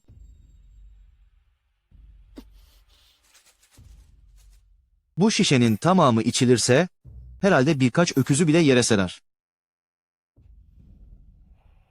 Henüz tamamlanmamış işlerde. Hala bir dönüş yolu vardır. Şimdi bu dönüş yolunu tamamen kapatmak en iyisi olacak.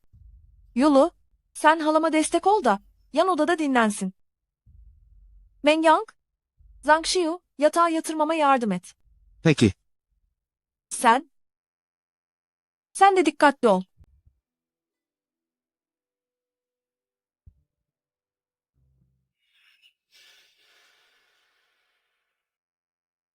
Amca, halamın nereye gittiğini biliyor musun?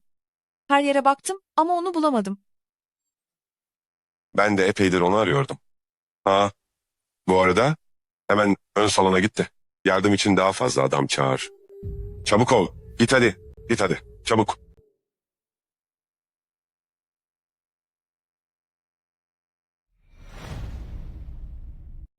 Halamın nereye gittiğini bilmiyorum.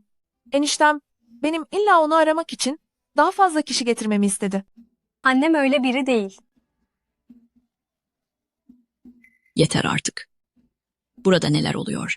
Çabuk gidin ve bakın.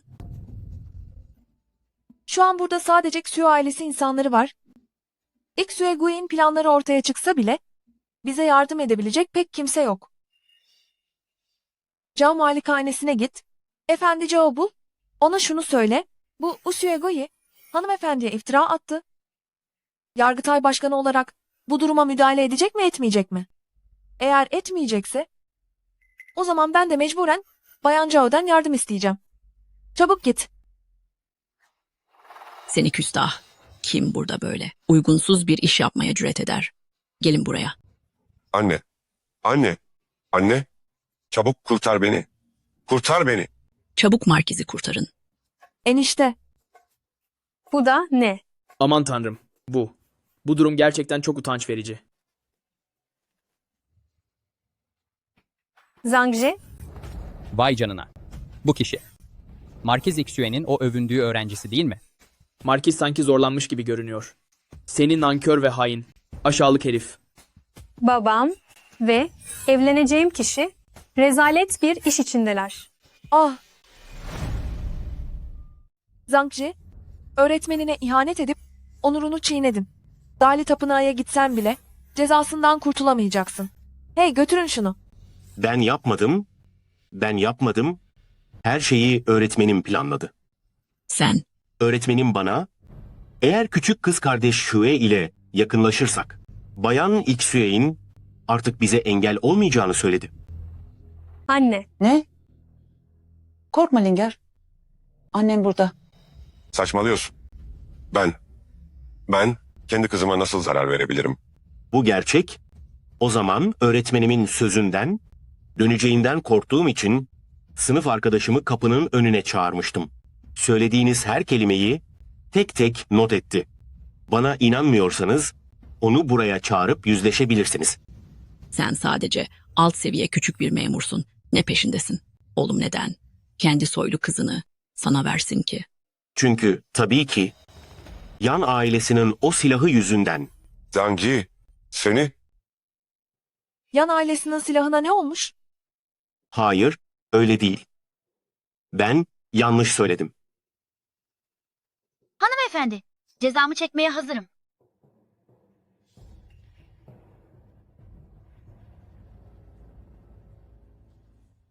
Sen ne yaptın? Her şeyi olduğu gibi anlat. Lordumuz bana hanımefendiye ilaç verip onu bu odaya sokmamı söyledi. Sonra Zhang bulup ona büyük hanımın burada olduğu yalanını söyletti. Xuegui, seni canavar. Seninle tüm bağımı koparıyorum. Buna cüret edemezsin. Şu ailesi ailenden zaten. Boşanmış bir kadın çıkmışken, eğer bir de sen ayrılırsan, bakalım kim seni bir daha ister. Kim demiş Chu Jing'u kimse istemez diye?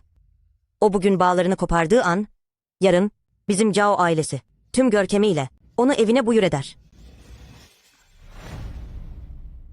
Anne, lütfen saçmalamayın.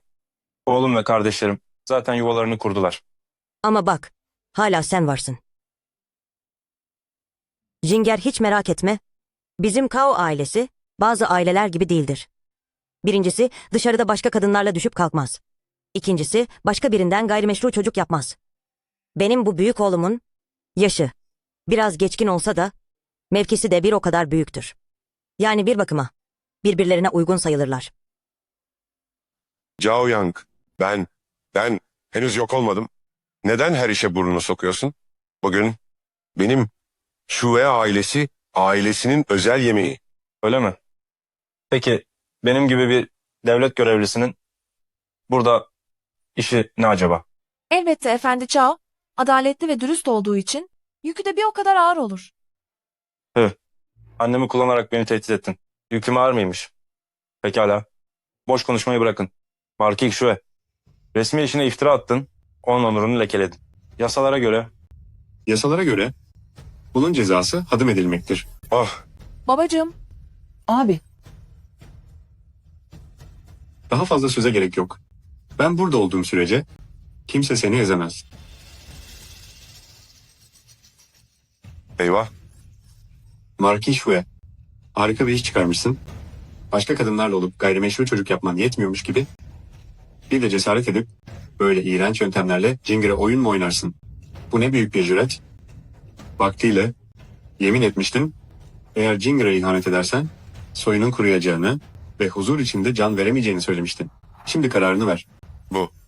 Ben Hala neden öylece duruyorsun? Çabuk git de abiyi ikna et.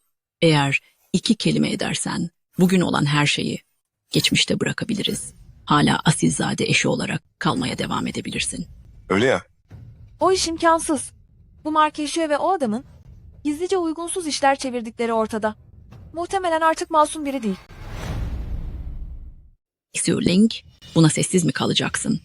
Sana söyleyeyim. Kue, Ling'nin soy ağacı kaydı. Hala bizim Şue Köşkü ailemizde. Eğer bugün bu bağlar koparsa, yarın onu Prens Bao Köşkü'ye gönderirim ve onun 3. eşi olur. Prens Bao mu? O tam bir zalim. Duyduğuma göre önceki 2 eşi de onun elinde can vermiş. Prens Bao. 60 yaşından büyük. Xue Ling'nin dedesi bile olamaz. Çok yaşlı. Bayan Chu, kızınızın kaydı aileden silinemiyor. Çünkü hanımefendinin sığınacak bir yeri yok. Eğer uygun görürseniz, Bayan Chu, hakkında ne düşünürsünüz? Bayan Chu, lütfen gerilmeyin.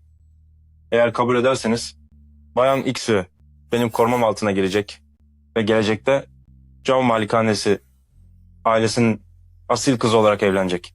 Şunu diyemem, belki hayatım Dük Malikanes'tekinden daha özgür olmayacak. Ama asla haksızlığa uğramana ve incimene izin vermeyeceğim. Bugün döndüğümde annemden rica edip aracıları bulmasını isteyeceğim. Uygun bir zaman seçip Dük Malikanesi annesine teklifimi sunmaya geleceğim. Dük, siz ne dersiniz? Yeter ki Jinger kabul etsin. Güzel. Bitiyorsa bitsin. Kağıdı kalemi getirin.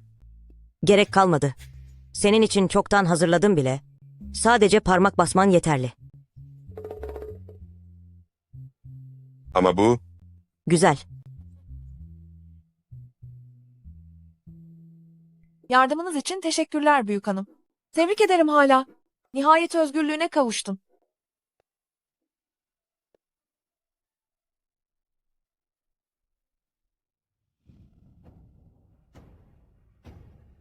Gelin buraya. Bu odada bulunan, benim paramla alınan her şeyi parçalarına ayırın. Vurun hepsini.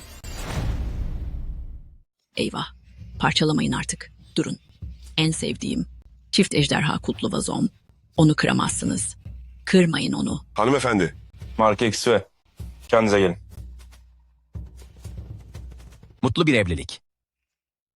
Gerçekten harika. Bu arada aniden hatırladım. Bakanlıkta halletmem gereken işler var. Müsaadenizle. Şimdilik ayrılıyorum. Mark Xue. Yarın lütfen Bayan Xue'nin aile kayıtlarını bakanlığa ulaştırın. Aksi takdirde bizzat adamlarımla gelip alacağım. Seni. Tüh size.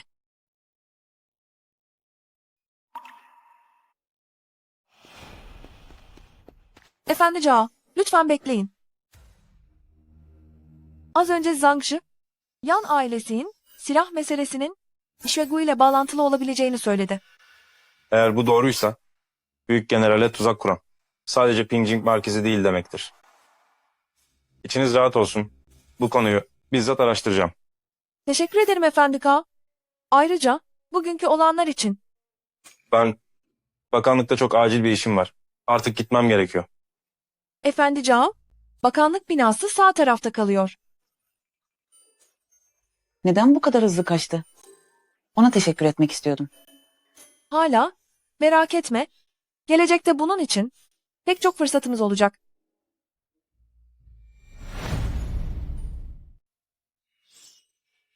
Efendi Gao, Zhangji davasını soruştururken, Ixue Gui, o adamı, Huguo Tapınağı konumuna çoktan saklamış bile. Oraya git ve o adamı alıp getir. Ben mi gideyim? Pekala. Şunu duydum ki, Büyük Matmazel Chu, bugün halasına eşlik edip dua etmek için Huguo Tapınağı konumuna gidecekmiş, belki onu görebilirim. Geri dön. Bizzat kendim gideceğim. Küçük hanım, bugün kuzeniniz küçük hanım tapınakta kısmet için harika bir şans falı çektirdi. Neden? Siz de kendiniz için bir tane çekmiyorsunuz. Ben yeni boşanmış biriyim. Nasıl bir kısmet bekleyebilirim ki? Öyle demeyin. Sonuçta Markiz Anning. Sen şimdi dışarı çık. Senin burada ne işin var? Zhangji, Xue Gui tarafından Huguo Tapınağı konumuna gönderilmiş. Onu yakalamaya geldim. Oldukça hızlı hareket etmiş ama. O sadece gerçek bir yetkisi olmayan bir markiz. Tek başına silah sevkiyatına müdahale edemez. Eğer arkasındaki kişiler senin araştırdığını öğrenirse sana bedelini ödetmeye çalışabilirler. Lütfen çok dikkatli ol. Bana neden öyle bakıyorsun? Sen? Yoksa beni mi merak ediyorsun? Sadece şunu düşünüyorum. General Konağı hanedanı sadık bir ailedir. Wenjing dışında sadece sen kaldın. Hayatta kalman gerekiyor.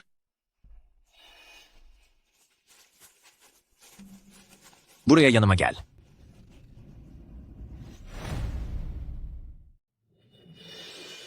Yan Zeng, demek sonunda geldin. Markiz Xue, oldukça hızlı davrandınız. Merak etme, sana bir şey olmasına izin vermeyeceğim. Bir de sana bak.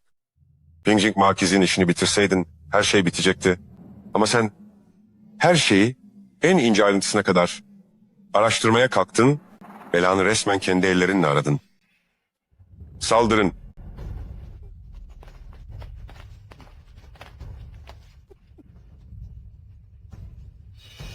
Dilsiz koruma mı? Rüyamda gördüğüm o. Dünyanın bir numaralı katili bu mu? Doğrusu beklemiyordum.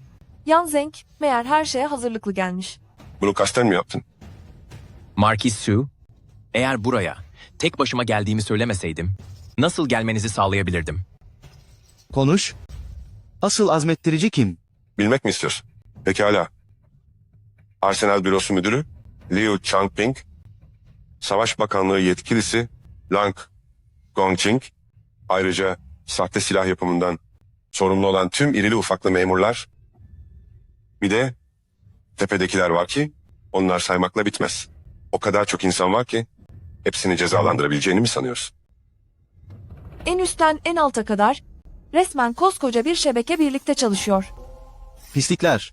Askerlerin canlarını hiçe sayıp o paralara nasıl el koyarsınız? Ne olmuş yani? Zaten artık yoklar. Üstelik bu mevzu öyle çok kişiyi ilgilendiriyor ki eğer gerçekten derinlere inilirse bütün devletin düzeni sarsılır. Olay imparatora kadar çıksa bile sonuç yine değişmez. Yan Zeng, senin intikamın asla alınamayacak. 100.000 sadık can kara toprak altında can verdi. Yolsuzluk yapan memurlar hep birbirlerini kolluyorlar. Mağdurların seslerini duyurabilmesi için bir şans bile verilmiyor. Demek bu yüzden rüyamda Yan Zeng saraydaki herkesi tamamen ortadan kaldırıyordu. Suçlayacaksan şanslarına küssünler, Yan ailesi ailesinin peşinden gittiler. Yan Zeng, sen uğursuzun tekisin, tüm aileni felakete sürükledin. Hepsinin işini bitirin.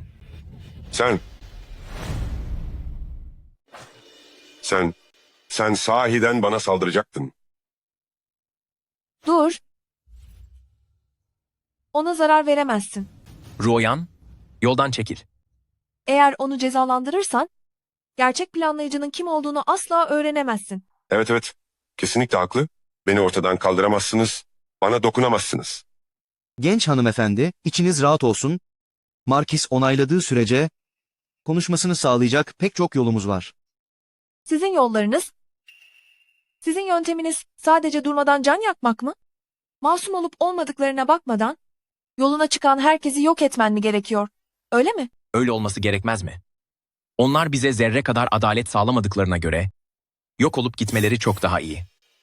Yan Zeng, lütfen kendine gel. Bir kez şiddete başvurursan artık asla geri dönemezsin. Eğer bana inanıyorsan bu kişiyi Cao Yang'e teslim et. O meseleyi dürüstçe halledecek ve sana hak ettiğin adaleti verecektir. Ya bu işi çözemezse? Yine o davula vurup sesini duyurmaya çalışmanı ve tekrar cezalandırılmanı mı bekleyeyim? Yan Zeng, Yan, bırak beni. Peki, sana söz veriyorum. Önce bırak.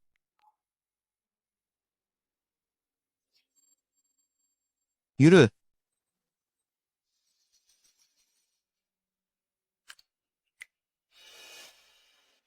İlaç nerede?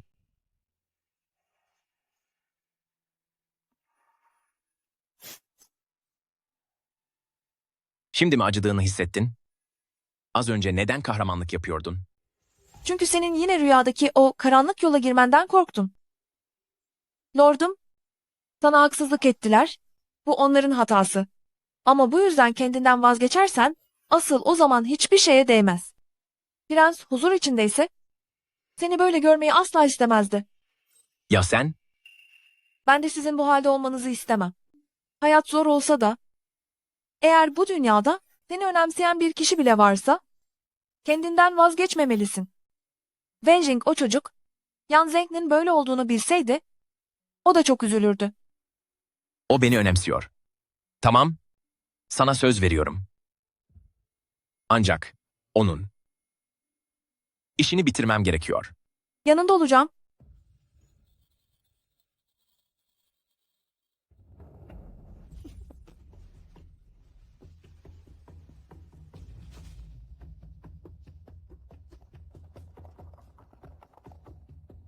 Gelsene, hadi gelsene. İçeri girsenize.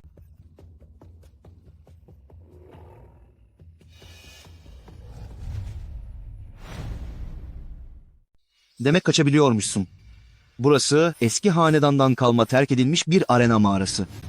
İçeride ise uzun zamandır aç kalmış dev bir canavar böcek var. Çabuk olun, çabuk. Çıkarın beni buradan. Çıkarın beni diyorum. Size her şeyi anlatırım.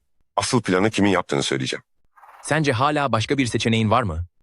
Duyduğuma göre şu içerideki dev böcek insan yemeği hem de canlı canlı yemeği seviyormuş. Ayaklarından başlayacak Kendi vücudunun parça parça yutulmasını izleyeceksin. Tamam, anlatıyorum. Anlatacağım. Bunların hepsi Prens Bao'nun onun fikriydi. Baştan aşağı herkesi satın alan da oydu. Ayrıca o silah alımı için ayrılan paradan %80 pay aldı. Hepsini o planladı. Bana bunları o yaptırdı. Hadi yalvarırım, çıkarın beni buradan. Meng Yang, bak, bunlar sizin. Yan ordusunun orduyu yönetmesi ve savaşması için sağladığınız silahlar, bugün onları kendini korumak için kullan. Eğer buradan canlı çıkabilirsen, ben de bu işin peşini bir daha bırakacağım.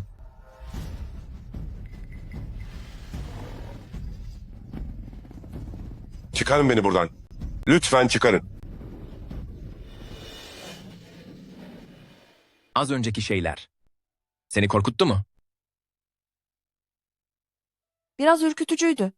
Ama bunu fazlasıyla hak etti. Marki, neden? Bir asalet yemini etmiyoruz. Pekala. Neyin üzerine yemin edeceğiz? Bu kılıç kını üzerine söz verelim. Gelecekte ne yaşanırsa yaşansın, asla hiçbir masum insan zarar görmeyecek. Kabul ediyorum. Ne oluyor burada? Siz ne yapıyorsunuz? Hemen birbirinizin elini bırakın. Siz ne yaptığınızı sanıyorsunuz? Babacığım, Kayın. Ne kayını? Anning Markizi, kızımdan boşandığını unuttun herhalde. Burada senin kayınpederin falan yok.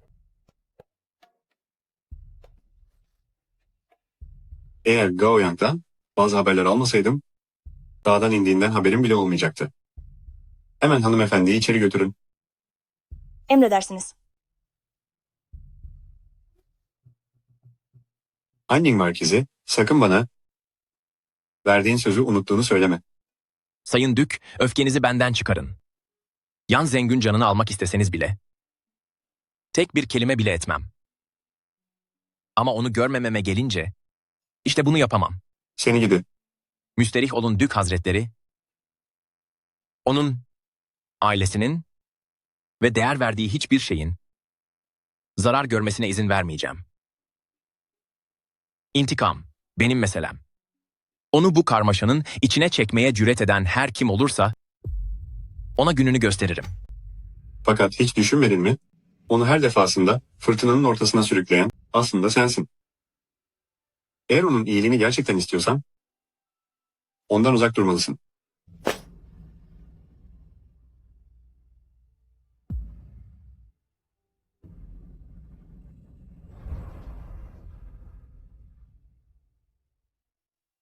baba, hala.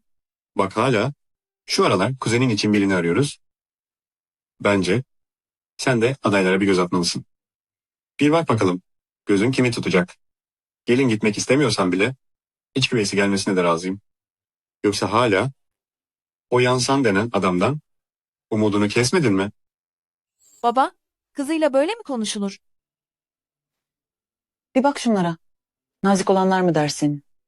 Yiğit olanlar mı? Soğukkanlı olanlar mı? Ne ararsan var. Bak bakalım hiç beğenini kazanan var mı? Bu mu? Çok yaşlı. Peki ya bu? Başbakanın küçük oğlu Gu Bingzi mi? Çok ukala ve kitabi duruyor.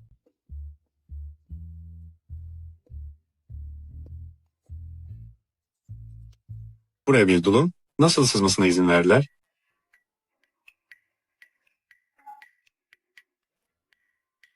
Şuna bak. Pingjing merkezinin oğlu sence nasıl? Bak. Şu Pingjing merkezinin oğlu sence de nasıl? Su Tingyun mü? Rüyalarda bile nasibimiz yoktu. Ve şimdi herhangi bir iletişim kurmamız bile hata olur. Bu adam son derece terbiyeli ve dürüsttür. Ayrıca Şuntian bölgesi yöneticisidir. Her ne kadar Pingjing merkezi cezasını çekmiş olsa da oğlu bu işten zarar görmedi. Eğer istersem Olmaz. Ben ana salonda Pingjing Markizu'yu bizzat teşhis ettim. O bizim için bir düşmandır. Ondan ne kadar kaçsam azdır. Abi olarak o kadar da endişelenmene gerek yok aslında. Hiçbir şey yolunda gitmezse sen de şu Qingping bölge prensesi gibi yaparsın. Yanına birkaç eşlikçi alır.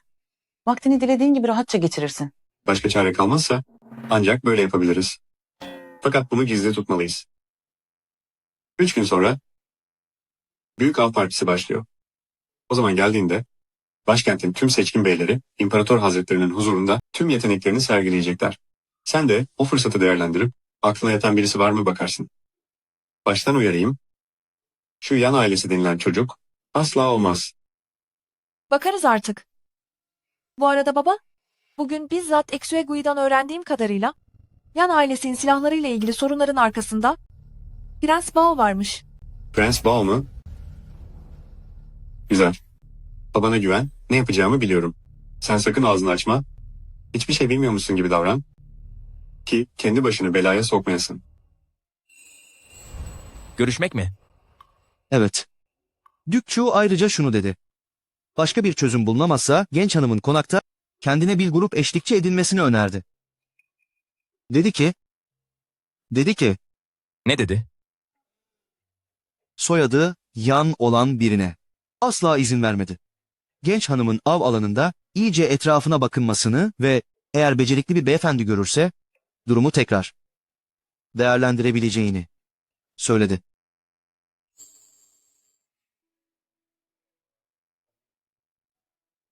Yetenek sergilemek öyle mi?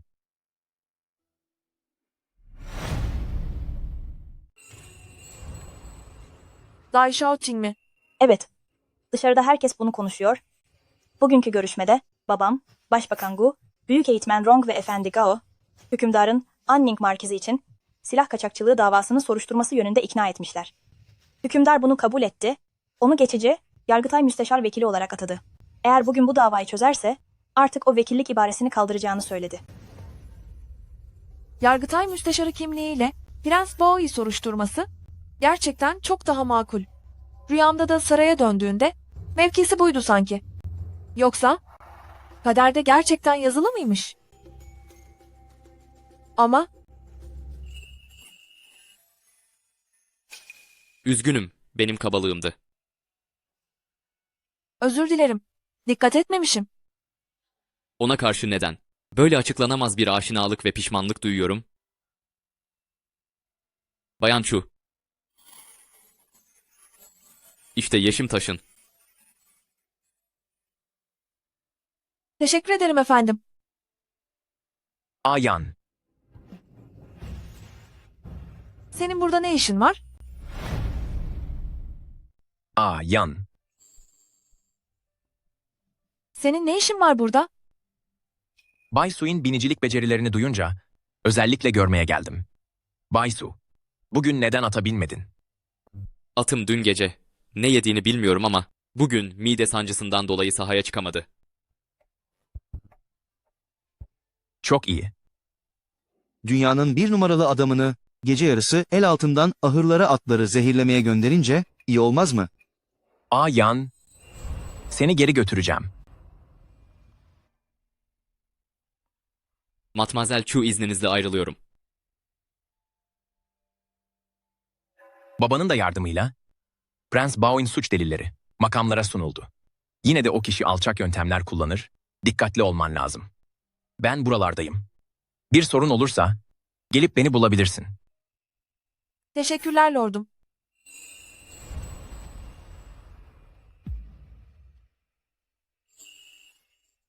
Bana neden hala lordum diyorsun? Lordum demezsem ne demeliyim? Adımı söyleyebilirsin. Ya da Yansan dersen de olur. Her ikisi de uygunsa neden lordum demeye devam etmeyeyim?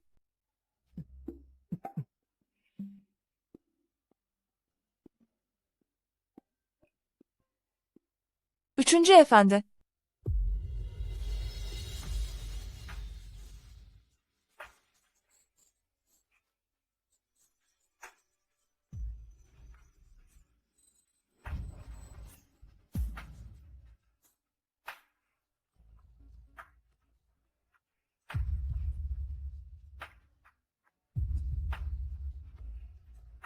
Beni sevdiğini söylediğinde sadece beni kandırmak için mi söyledin? Size yalan söylemeye cüret edemem. Cüret mi edemiyorsun? Yoksa yalan mı söylemiyorsun? Cüret edemem. Ah, hayır. Gerçekten yalan söylemiyorum. Yan, ağzından çıkan her sözün sorumluluğunu almalısın. Peki sorumluluk almazsam ne olur?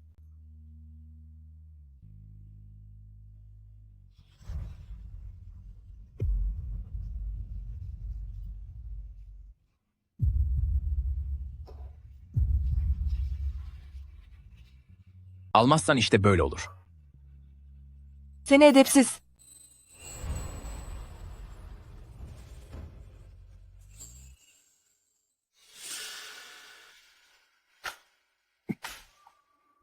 Harika. Daha yeni temsilci oldu. Ve şimdiden benim amcamı soruşturmaya cüret ediyor. Majesteleri, acaba bir yanlışlık mı oldu? Her şey kanıtlı. Üstelik ondan fazla kişinin ifadesi var. En önemli bilgiyi de bize Dük Chu sağladı. Hala yanlış olabilir mi diyorsun? O halde majesteleri, niyetiniz Yan Zeng'i hapse atıp cezalandırmak mı? Ne cezası? Babası, kardeşi ve 100.000 askerin adaleti için uğraşıyor. Buna rağmen onu suçlayıp sonuna kadar soruşturmalı mıyım? Aslına bakarsan, bu benim akrabalarımın beceriksizliği. Sırf para için, askerlerin canı pahasına koruduğu kaynakları çalmaya cüret etmişler. Bu alçaklar. Ama yine de onları korumak zorundayım. Prens Bao nerede? Av sahasına gitti.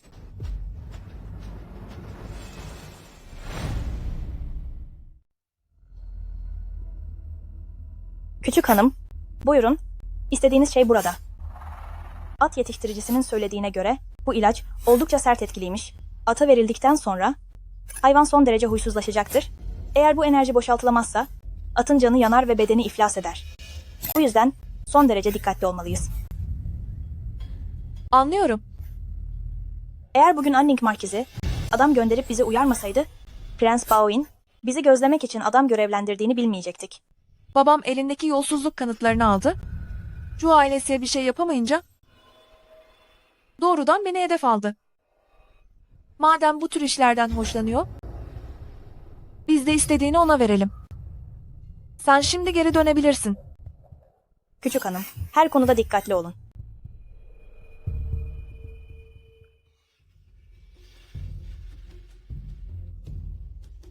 Gecenin bu vaktinde genç bir kadın buraya niye gelmiş olabilir?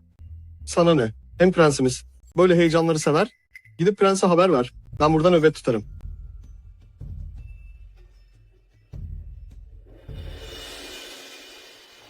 Prens Hazretleri, o kişi hala içeride. Güzel. Bugün Chu Huayshan'e bana karşı gelmenin ne demek olduğunu göstereceğim. Ben girdikten sonra siz Chenerjio'yu yakıp kapıyı üzerine kilitleyin. Emredersiniz.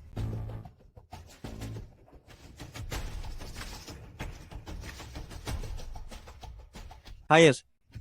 Erkekliğim mahvoldu. Efendim? Efendim? Efendim? Soyum. Soyum tükendi.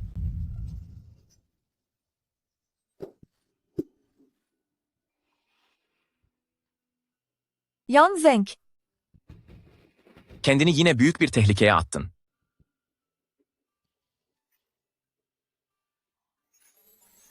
Sana ilaç vermişler. Çabuk, arabayı hazırlayın. Emredersiniz.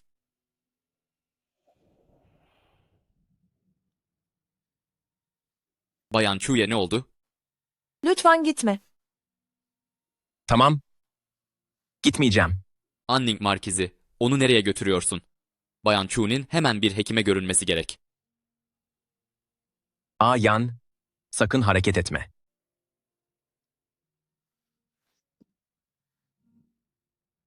Yan Zeng. Bana yardım et.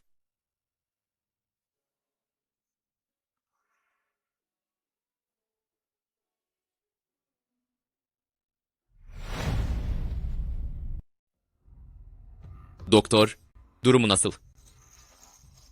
İlacın etkisi geçti geçmesine ama yine de Siz iki genç de onun için çok endişelisiniz. Asıl söyleyin bakalım. Bu kızın sevdiği hanginiz? Yan Zeng. Ayan, buradayım. Yulu'dan duyduğuma göre bu gece olanların arkasında Prens Bao varmış. Döner dönmez bunu majestelerine ileteceğim. Bay Su'yu zahmet etmene hiç gerek yok. Benim olanı kendim korurum. Şimdi gidebilirsin.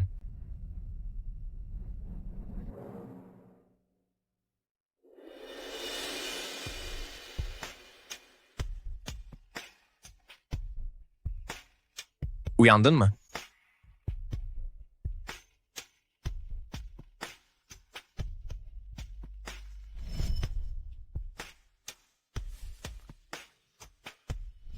Ben? Dün gece? Evet. Dün gece benden faydalandın.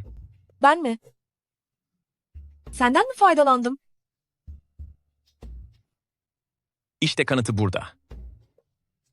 Dün gece yaşananların haklı bir sebebi vardı. Üçüncü efendi, lütfen büyüklük sende kalsın. Hiç yaşanmamış sayalım. Ne de olsa zararlı çıkan sen değilsin. Seni gidi. Demek sorumluluk almayacaksın.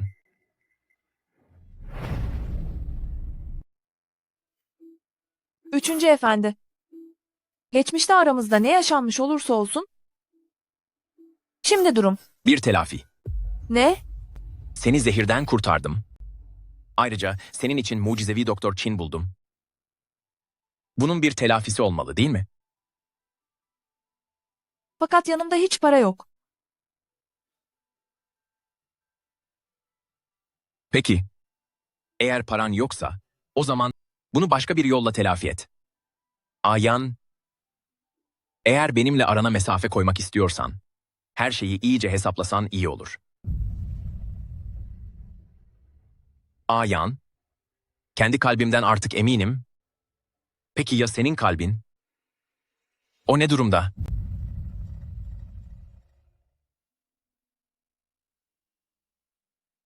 Küçük hanım, aslında Anning Markizi sizi gerçekten çok önemsiyor. Dün geceki o durumda kendine hakim olamayacağını düşünmüştüm. Ama o sadece size saygısızlık etmemekle kalmadı. Bir de sizin için hekim çağırdı. Gerçekten bir beyefendi gibi davrandı. Ne demek istediğini anlıyorum. Ama biz artık ayrıldık. Birincisi, aramızda imparator ve ana kraliçe varken bir arada olmamız uygun düşmez. İkincisi ise sarayda göreve başlayacak. Hala benimle uğraşması onun için sadece zaman kaybı.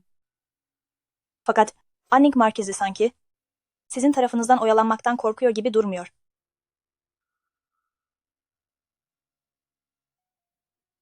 Az önce öğrendim. Prens Bao dün gece 3 dansçı kadınla eğlenirken fazla heyecanlanıp sınırlarını zorladığı için aniden fenalaşmış. Şimdi o artık yok.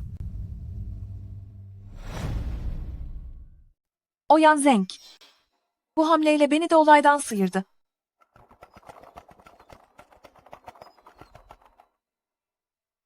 Üçüncü efendi, artık şehir savunma planları ve silahlarla ilgili iki büyük mesele çözüldüğüne göre geriye sadece erzak kaldı. Bu konuda bir planın var mı? Getirin onu. Emredersiniz. Anlatacağım. O damat Kao. Damat Kao bize hayvanların yediği pirinç kepeğini pirincin içine karıştırmamızı söyledi. Damat Gao mi? O, Kao Yang'nin öz kardeşidir. Devam et. Damat Zhao dedi ki, hazine bomboşmuş, bu kadar büyük bir askeri erzak giderini karşılayamıyorlarmış. Bu yüzden özellikle içine pirinç kepeği karıştırılmasını emretti. Böylece bir kişilik azığın 3 kişiye yeteceğini söyledi. Fakat işler tersine gitti. Bu durum erzakın daha çabuk tükenmesine neden oldu. Ve koca orduyu düşmana karşı aç bıraktı. Efendimiz, böyle olacağını gerçekten bilmiyordum. Ayrıca damat bey dedi ki, Yan ailesinin silahlarında hata olursa kesin bozguna uğrayacaklar. Geride kalan Veliaht Yan de şehir planlarını kaybettiği için Hangu geçidi koruyamayacak. Sonuçta herkes yok olup gidecekmiş. Onun canlı dönüp bedel ödetmesinden korkmaya gerek kalmayacakmış. Demek ki damat Kao, savunma planlarından da, silahlardan da haberdarmış. Her şeyi o tezgahlamış. Eğer en başta Prenses Anseng beni kurtarmasaydı, belki de Yan ailesinin bu büyük felaketi yaşamasına neden olmazdım. Yan Zeng, Efendimiz, Ben gerçekten de bir uğursuzum. Markiz. Yan Zeng. Hatta asıl suçlunun seninle bir ilgisi yok. Sen lanetli falan değilsin.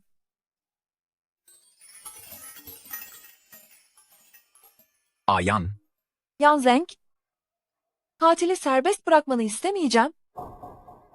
Ama lütfen bana biraz zaman ver. Sonuçta bu meseleden Efendi Cao'nun henüz haberi yok. peki. Sınırımız 3 gün. Eğer Gao Yang 3 gün sonra bana bir hesap veremezse, bu işin peşini bırakacaksın.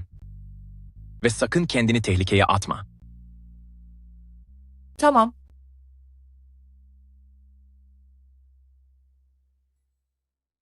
Sonunda evlenip buraya geldin ya.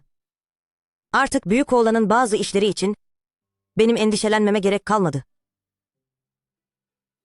Evlilik teklifini daha erken yapmalıymışım. Sizi bu kadar vakit bekletmemeliydim. Anne lütfen benimle şakalaşmayın.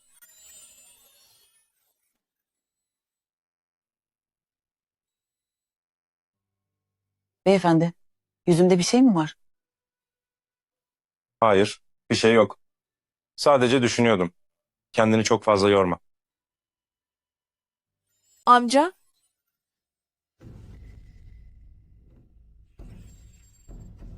Siz konuşun. Ben gidip ocakta kısık ateşte pişen darı lapasını getireyim. Söyle bakalım, yine ne oldu?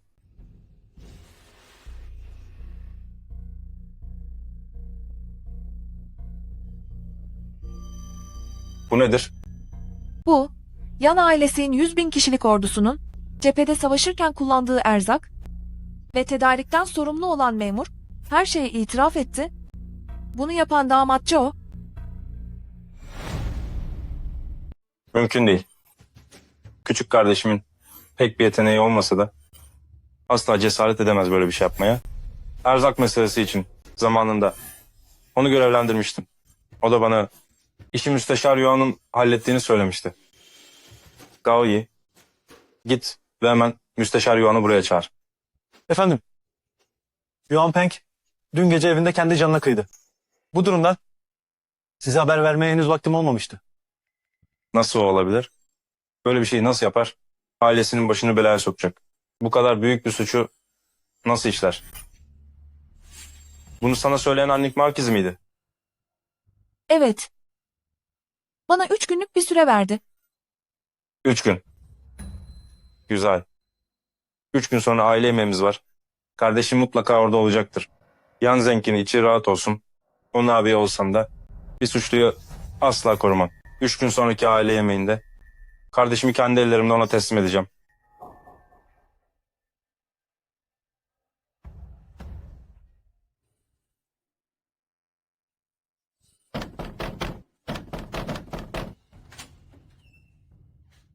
Mengyang, Genç hanımefendi, kötü bir şey oldu. Bugün ders bittikten sonra her zamanki gibi Küçük Bey Wenjing'i almaya gittik. Fakat akademideki hoca birinin onu çoktan aldığını söyledi. Ve geriye sadece bu not bırakılmış. Huiping Dağı nasıl bir yer? Orası bir sel bölgesi. Waiping Dağı, Hugo Tapınağı'ya giden tek yol üzerindedir. 20 yıl önce orada büyük bir sel felaketi yaşanmıştı. Prenses Anseng, genç efendiyi tam o noktada kurtarmıştı. Ancak sonrasında bebeğini kaybetmişti. Hanımım, az önce Kao ailesi geldi ve Efendi Cao'nun Maliye Bakanlığı'na giderken bir at arabasının çarptığını ve hala baygın olduğunu söyledi. Bunu kesin damat Kao yaptı. Majesteleri bu sabah prensi saraya çağırdı. Olanlardan haberi yok ve biz de içeri giremiyoruz. Mengyang, hemen Şuntian malikanesiye gidip davulu çal ve Sayın Su Tingyun'u bul. Kötü adamların küçük torun Yan ailesiyi zorla götürdüğünü söyleyip acil yardım iste. Yulu, benimle Huiping Dağı'ya gel.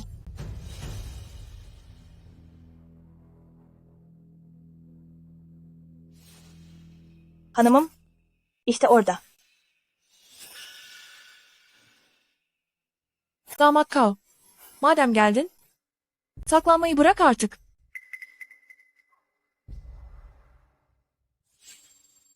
Royan şunu duymuştu ki, prenses kokulardan, özellikle de pelesenk kokusundan çok hoşlanırmış. Ne tesadüf ki, damat Gao'nun üzerinde. Tam da bu koku var. Prenses, Chu ailesinin kızının çok zeki olduğunu söylerdi. Bugün görünce gerçekten söylendiği kadar varmışsınız. Yazık ki yanlış adamın yanındasınız.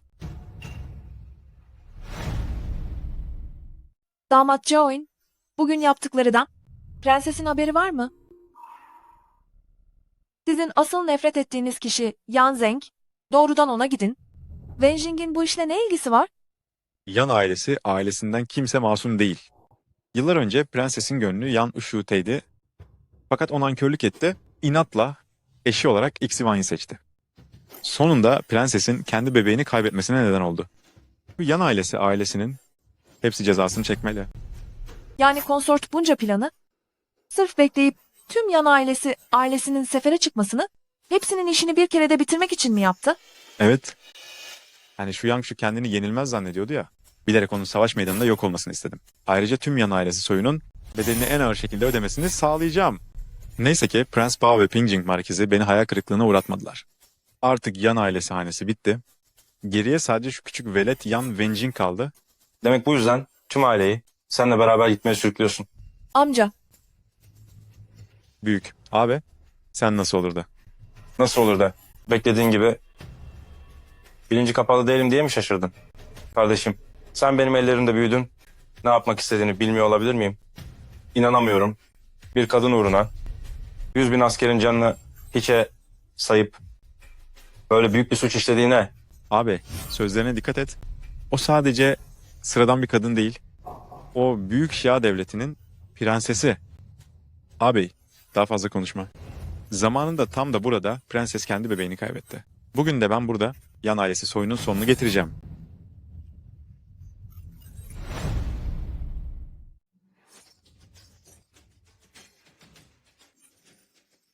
İşlerini bitirin. Şuntiyan yetkilileri burada. Eşkıyalar durun. Bayan Chu, iyi misin? Ah küçük kardeşim. Biliyor musun? Tüm bu yaptıkların ailenin yok olmasına yol açacak büyük bir suç. Annemiz de senin yüzünden acı çekecek, hapse atılacak. Zhao ailesi ise nesiller boyu bir suçlu gibi görülecek, asla eski saygınlığına kavuşamayacak. Biliyorum. Hepsini biliyorum. Yaptığım hatalar için zamanı geldiğinde annemin ve akrabalarımın önünde hesabımı vereceğim. Ama prenses tek başına eğer ona ben yardım etmezsem kimse yardım etmez. Yazık ki bu veledin işini bitiremedim. Yan Ishu'nun bir varisi kalmış oldu. Zhao ailesi için çok üzgünüm. Annem için de. Hangi cezayı verirseniz verin razıyım. Ama prenses suçsuz, o hiçbir şey bilmiyordu. Lütfen abi, onu bu işe karıştırma. olamaz. Kendini zehirledi. Küçük kardeşim, küçük kardeşim, küçük kardeşim. Birileri gelsin, bu suçlunun naaşını alıp saraya benimle birlikte gelin. Hükümdarın huzurunda suçumu itiraf edeceğim. Amca, Damat Chao'nun gidişi epey çabuk oldu. Gao ailesinin 100 yıllık itibarı için çok yazık. Korkarım ki. Üçüncü yenge, haydi hemen dönelim. Üçüncü amcan seni kesinlikle özlemiştir. Sayın yetkili, lütfen bizi eve götürmenize yardım edin. Amcam ve yengem daha önce hiç buradan ayrılmamıştı. Vakti geldiğinde muhakkak cömertçe teşekkür edeceklerdir. Genç efendi Wenjing. Büyük hanımefendi.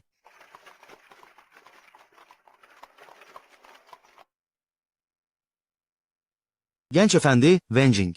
Büyük hanımefendi.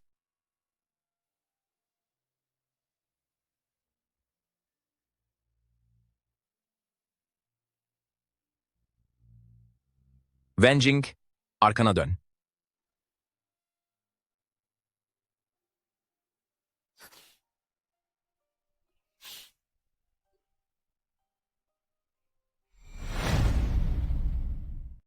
Kendini tehlikeye atma. Bir daha sakın yapma. Her şeyi önce benimle konuşacaksın. Lordum, Dükçu malikanesi geldi.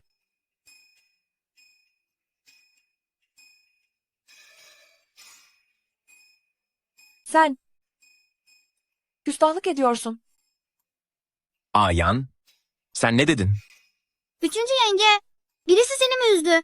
Sahi, seni kim üzdü? Yok bir şey. Sadece bir köpek ısırdı. Köpek mi? Nerede köpek var? Yetişkinlerin işine çocuklar karışmaz. Malikaneye dönüyoruz. Babacığım, saat bu kadar geç oldu. Neden hala uyumadın? Yine neredeydin? Yine o Yansan ile mi beraberdin? Hayır. Kızın Kuyping Dağı'ya gitti. Orada Efendi Su ile karşılaştım. Beni eve o bıraktı. Hava aydınlanmak üzere. Baba, sen nereye gidiyorsun? Enişten, Cao Dong'in naaşını yanına alarak bağışlanma dilemek için saraya gitti. O senin enişten, aynı zamanda nadir bulunan iyi bir devlet adamı. Bir bakalım, acaba bu durumu düzeltmenin bir yolu var mı?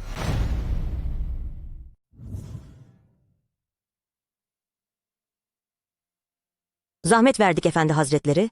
Lütfen majestelerine bildirin. Ne kadar hata yapılmışsa hepsi benim bu günahkar kadının suçudur. Oğlumu iyi yetiştiremedim. Bu hayırsız evladın bu korkunç suçları işlemesine sebep oldum. Ben tüm sorumluluğu tek başıma üstlenmeye hazırım. Majestelerinden merhamet diliyorum. Lütfen Kao ailesinin diğer üyelerini bağışlayın. Anne. Adım Yin. Konsort benim öz kardeşim. Ben bir Dali Tapınağı Bakanı olarak yasaları iyi bilmeme rağmen onu dizginleyip eğitmedim. Bu benim hatam. Cao Yang olarak canımı vermeye razıyım. Yeter ki annemi ve Cao ailesinin diğer üyelerini serbest bırakın. Büyük hanım, Efendi Cao, beni mahcup ediyorsunuz. İmparatorumuz sadece size haber vermemi, huzura gelmenizi istedi, cezalandırılacağınızdan hiç bahsetmedi. Haydi benimle içeri gelin. Gidin. Kaderde ne varsa hepsi Tanrı'nın lütfudur.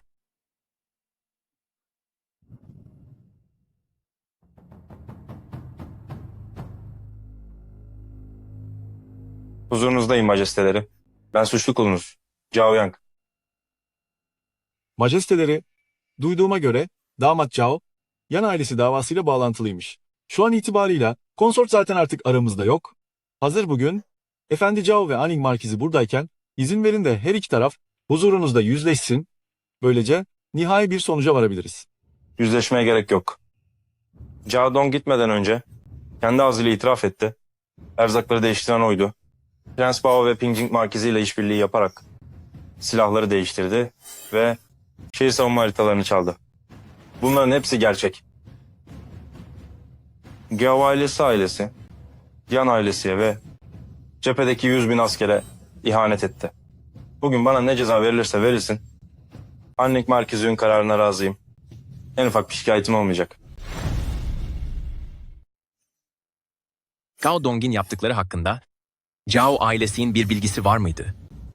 Hayatım üzerine yemin ederim ki kesinlikle haberi yoktu. Madem haberi yoktu, neden tüm aileyi bu işe bulaştırıyorsun? Fakat Yüce Generalimiz ve Veliahtımız.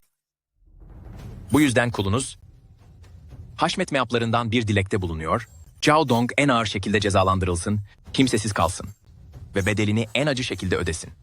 Onunla bağlantısı olan adamlarının ise birer birer cezalandırılmalarını istiyorum ki babamın ve ağabeyimin ruhu huzur bulsun. Konseye fermanın yazılmasını bildirin. Anning Markizi'nin talebi yerine getirilsin. Ayrıca Cao Yang görevini ihmal ettiği şüphesiyle Dali Tapınağı Bakanı'nın Hazine Bakanlığı görevinden alınmasına, şimdilik konseyde talimat beklemek üzere görevlendirilmesine karar verildi. Chu Dükü'nün öz kızının devlete büyük emeği geçmiştir. Bu yüzden kendisine ilçe prensesi Chang'ıl unvanı verilsin ve gelir sağlaması için 500 hanelik yer tahsis edilsin. Çok yaşayın efendimiz.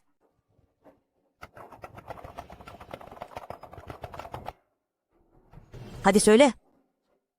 Ben dayanıklıyımdır. Bayan Zhao, lütfen müsterih olun. Haşmet meapları, Bay Zhao'yu görevinden azletti fakat beklemesi için konseye atadı, ileride kendisine tekrar önemli bir görev verilecektir. Büyük hanım, lütfen dinlenmeye çekilin. Annik Markizi'ye nazik ve bağışlayıcı tavrı için çok teşekkür ederim. Bana teşekkür etmene gerek yok. Birine söz verdim. Suçu olmayan kişileri bu işe karıştırmayacağım. Her şeye rağmen Zhao ailesi bu felaketi atlattıysa bunda Lord'un payı büyüktür. Teşekkürler. İleride benden bir arzunuz olursa yasalar dahilinde hiç çekinmeden söyleyebilirsiniz. O zaman benim yerime o kişiye söyleyin. Yarın sabah saat 8'de Jixiang restoranı civarında görüşelim. Efendim, genç hanım geldi. Yan Zeng. Geldin. Otur. Yan Zeng. Lütfen bu kadar acele etme. Hekimbaşı Zhang söyledi. Ayağa kalkman 6 ay sürecekmiş. Tamamen eskisi gibi olman ise en az 2 yıl alacak. Acele işe şeytan karışır. Yavaştan al. Er ya da geç iyileşeceksin. Ama bekleyemem. Ayan, yoksa sen bacaklarımdan utanıyor musun? Ben. Hayır.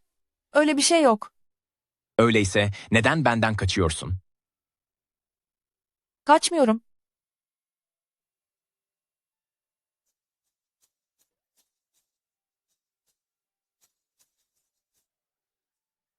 Görünüşe göre. Hislerim karşılıksız değil. Asıl meseleye dönelim. Şimdi gerçek suçlu bulunduğuna göre bundan sonra ne yapmayı planlıyorsun? Bu iş, korkarım ki hiç basit değil. Yetkisi olmayan bir damat olarak, Savunma ve Maliye Bakanlığı'nı, ayrıca emrindeki her rütbeden, onca insanı harekete geçirebilmesi. Bunu sadece sözleriyle ve damatlık unvanıyla başarması imkansız. Yani? Prensesten mi şüpheleniyorsun? Sen de kötü niyetli olduğumu düşünüyorsun, değil mi? Kendi hayatımı borçlu olduğum kişiden bile şüphe duyuyorum.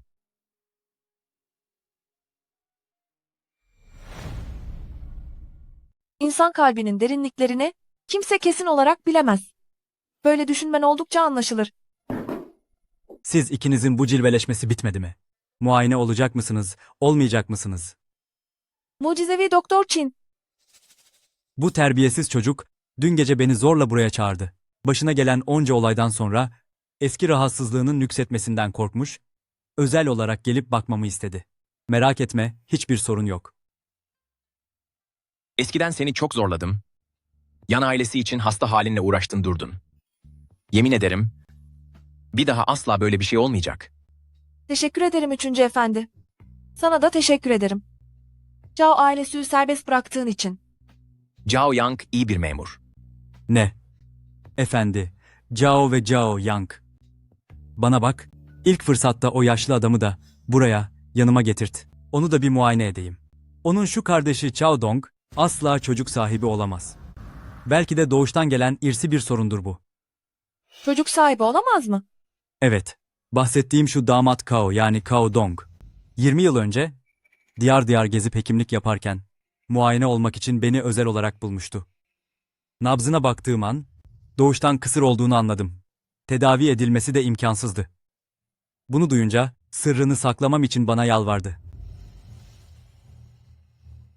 Öyleyse prensesin çocuğu kimden? O zamanlar o bebek doğar doğmaz hayata gözlerini yumdu. Prenses bu yüzden kahroldu. Damat Kao o kadar öfkelenmişti ki kılıcını çektiği gibi kundaktaki beyefendiye zarar verecekti. Fakat prenses onu durdurdu. Bileği kesilmişti. Prenses o sırada küçük bir çocuğun ne suçu var demişti. Bu söz dilden dile yayıldı. Masalcılar bile anlatmaktan bu hikayeyi neredeyse eskitti. Zaten damat Zhao'nun o anki kibirli ve baskın tavrı yüzünden kimse o çocuğun onun olmadığına dair bir şüphe duymadı. Peki prensesin o zamanki kaza olayını hiç araştırmadınız mı? Genç hanımefendi Belki farkında değilsiniz ama hanımefendimiz bu durumdan büyük pişmanlık duyuyor. Bu yüzden General Malikanesindeki herkese bu konudan bahsetmeyi yasakladı. Dolayısıyla size karşı biraz kırgınlık duyuyor olabilirler. Sorun değil. Her şey geçmişte kaldı. Yan, bir şey mi söylemek istiyorsun? Çok şüpheci olduğumu düşünme sakın. Zamanında damat Chao, Wenjing'i rehin aldığında onu yok edeceğine dair yeminler ediyordu. Amacı Yan ailesinin soyunu kurutmaktı ama sen hala hayattasın. Onu ortadan kaldırsa bile generalim soyu nasıl tükenmiş sayılabilir ki? Dahası evladını yeni kaybetmiş bir anne gerçekten geçmişi bu kadar kolay unutabilir mi? Benden ve o çocuktan. Şüphe mi ediyorsun? Sadece bir tahminde bulunuyorum. Belki de prensesin başka planları vardır. Henüz bilemeyiz. Küçük hanım, beyefendi kapıya dayandı. Babam mı? Eyvah, işler karışacak. Seni tekrar görmemi yasaklamıştı. Belki de pencereden atlayıp gitmeliyim. Buraya gel. Eğer bir sorun çıkarsa, sorumluluğu ben üstlenirim. Olmaz, olamaz. Ben gidip onu oyalayayım. Neden dışarı çıkmıyorsunuz? Ne yapıyorsunuz orada? Çekil yolundan.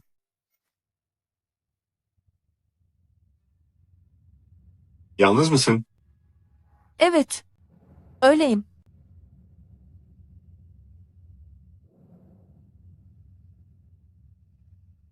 O zaman neden ortada 2 bardak çay var? Çok susamıştım efendim. Küçük hanım bir bardak çayını benimle paylaştı. Kimse yok. Yaner, baban hatalıydı. Lütfen eve dön. Yarın senin ilçe leydisi ilan edileceğin gün. Çabuk eve gel, hazırlıklara başla.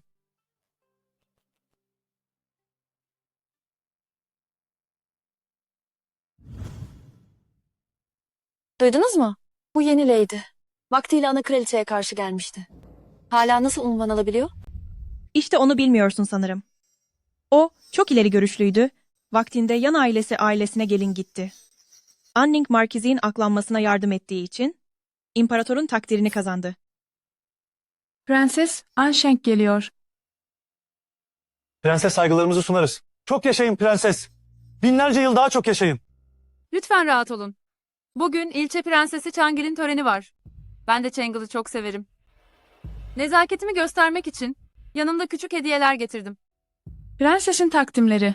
Bir çift rengarenk kristal kadeh, 2 tane Güney Denizi incisi ve bir çift altın kelebek kakmalı bilezik. Changil, benimle biraz yürür müsün?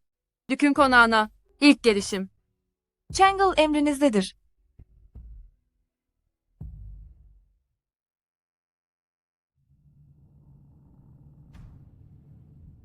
Siz?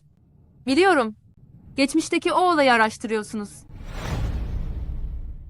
Siz? O yıllarda Creeping Dağı üzerindeyken aniden bebeğimi kaybetmiştim.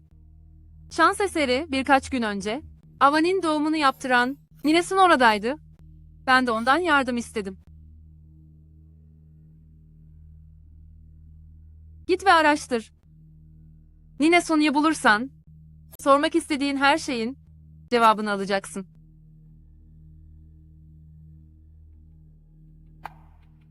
Küçük hanım. Prenses, bu ne anlama geliyor? Bu prensesi ben de pek çözemedim. Neyse. Önce haberi Yan Zeng'e ilet. Sonra da Nine Sun'u araştır. Peki efendim. Ninsan burada mı yaşıyor? Bugün gün içinde bana haberi gönderdikten sonra adamlarıma araştırmalarını söyledim. 10 yıl önce öldü süsü verip gittikten sonra kimliğini gizleyerek yaşamış. Geçenlerde tam da oğlu ağır hastalanınca ilaç almak için ortaya çıkmak zorunda kaldı. Ben de onu bu sayede buldum. Bu kadar tesadüf olur mu? Bir şey öğrendin mi? Marki, siz en iyisi gidip kendiniz sorun. Yürü.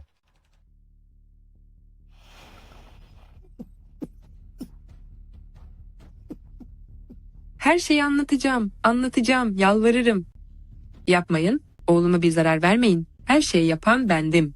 Bütün suç benim.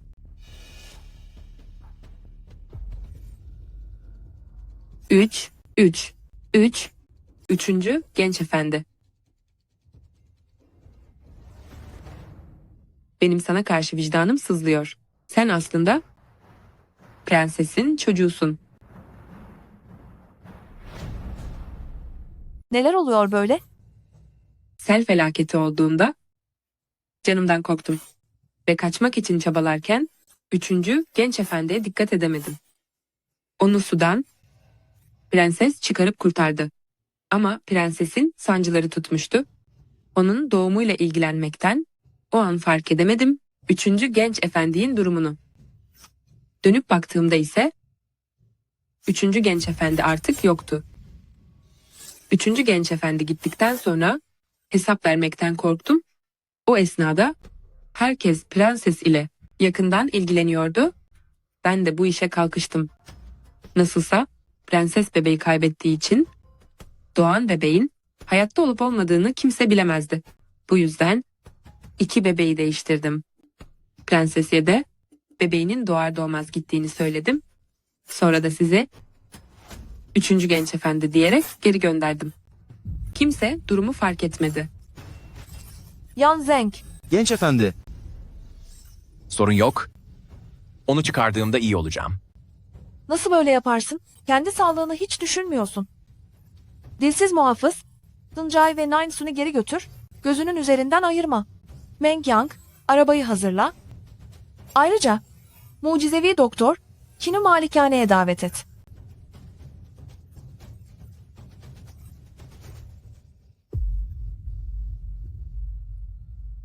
Az önce benim için mi endişelendin? Evet, Kımıldama. Birazdan geçecek. Yan Zeng, doğrusunu istersen bence, Ninsun'un söyledikleri pek doğru görünmüyor. Biraz daha dikkatli düşünürsen, 10 yıl boyunca yok sayılmak ve sonra neden her şey tam bu zamana denk geldi? Biz onu aramaya başlar başlamaz ortaya çıktı. Dahası, eğer anlattıkları doğru olsaydı, mantıken prensesin bundan haberdar olmaması gerekirdi. Ama aksine onu bulmamız için bizi buraya yönlendirdi. Bu çok çelişkili. Onu bu gece bir kez daha test edeceğiz. Ayan, prensesin yanındaki insanları hala hatırlıyor musun?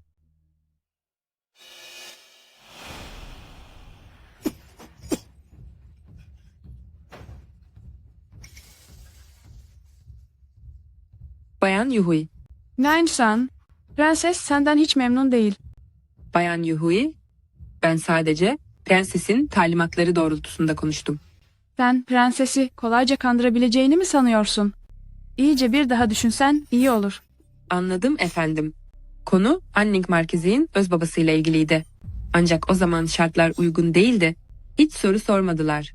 Bu yüzden ben de daha fazlasını söyleyemedim. Anning Markizi'nin öz babası aslında Büyük General Yan'dır. Bu yanlış. O bayan Yuhui değil.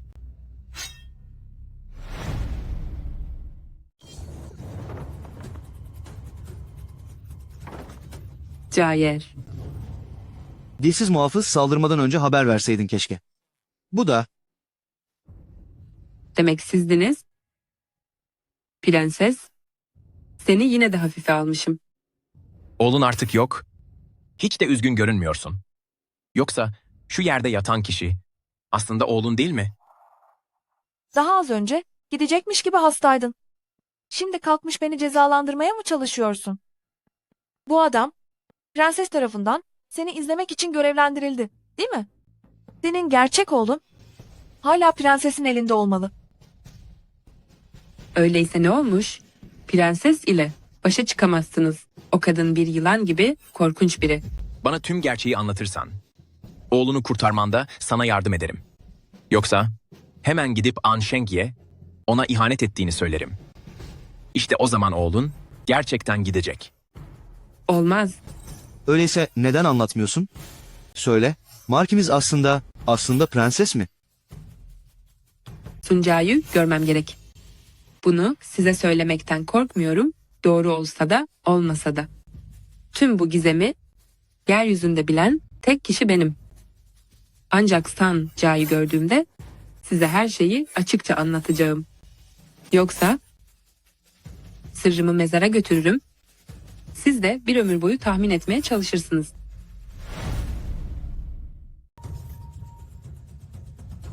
İkiniz onu götürün. Sıkı koruma altına alın.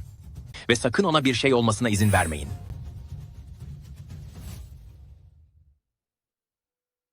Prenses meselesi hakkında ne düşünüyorsun? Benim soyadım Yan. Öyleyse güzel. Az önce kararlılığını kaybedeceğinden korkuyordum. Ancak görünen o ki Ninesu'nun bu sözlerinin arkasında başka sırlar olabilir. Sen yanımdayken endişelenecek neyim var ki? Peki Sunca'yı kurtarmakla ilgili bir planın var mı? Ne de olsa Ninesun bile onun nerede saklandığını bilmiyor. Nasıl bulacağız? Yarın onunla görüşmeye gideceğim. Olmaz.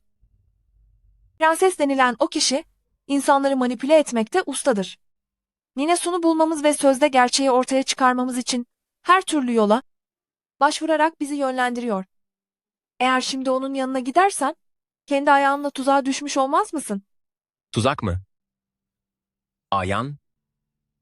Şaka yapmıyorsun ya. Hayır, şunu demek istiyorum.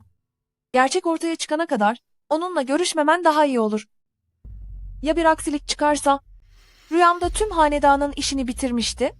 Bu prensesse herkesten önce cezalandırılıp başını şehir duvarına asmışlardı. Buna tam olarak neyin sebep olduğunu merak ediyorum. Ayan. Ayan. Lütfen. Bana söz ver, olur mu? Ben...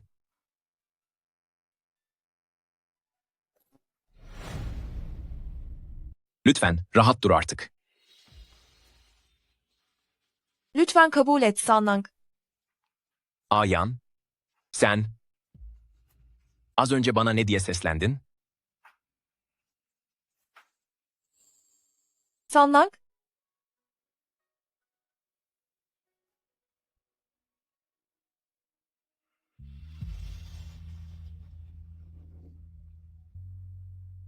Hala soruma cevap vermedin. Tamam, kabul ediyorum. Vakit çok geç oldu.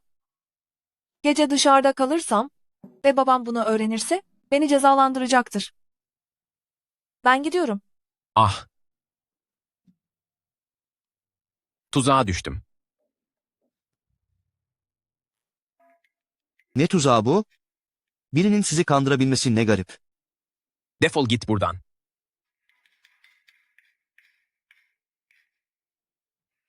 Çok tuhaf. Gecenin bu vaktinde. Markiz neden yıkanmak istedi ki? Gençlik işte. Kanları kaynıyor.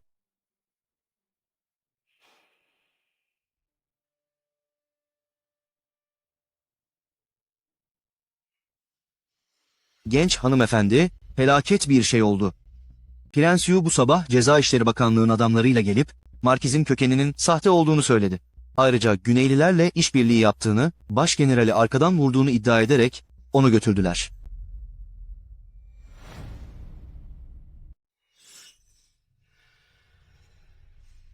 Neden bu telaş? Görünüşe göre Markiziniz Prens Yu haberi bizzat uçurmuş. Hah. Ama neden yapsın ki? Oyun çoktan başladı. Kendini ateşe atarak prensesi hamle yapmaya zorluyor. Sizin Markiziniz eskiden beri kendi canına hiç kıymet vermez. Evvelce de böyleydi. Şimdi de hala öyle. Acaba diyorum, gitme arzusundan hiç vazgeçmedi mi? Öyle olduğunu sanmam. Efendim, dün gece bana 2 kova sıcak su hazırlattı. Sanırım yaşamayı gerçekten istiyor. Endişelenme. Ona yardım edecek biri mutlaka çıkacaktır. Prens Yuse'nin büyük generalin oğlu olmadığını söylüyor. Buna diyecek bir sözün var mı? Söyleyecek hiçbir sözüm yok. Majesteleri, şayet o generalin oğlu değilse, Hangu Geçidi Savaşı'ndan tek kurtulan o olduğu için ifadesine itibar edilemez. Belki de düşmanla bir olup yan ailesi hanedanının ve 100.000 kişilik ordunun sonuna getirdi. Bu konunun titizlikle araştırılmasını arz ederim. Sizin mantığınızla bakarsak, Henning Markiz'e sınıra kadar gidip ölümle burun buruna gelip üstelik bacaklarını da sırf generale bedel ödetmek için mi feda etti? Eğer öyleyse neden geri döndü? Kendi sonunu hazırlamak için mi?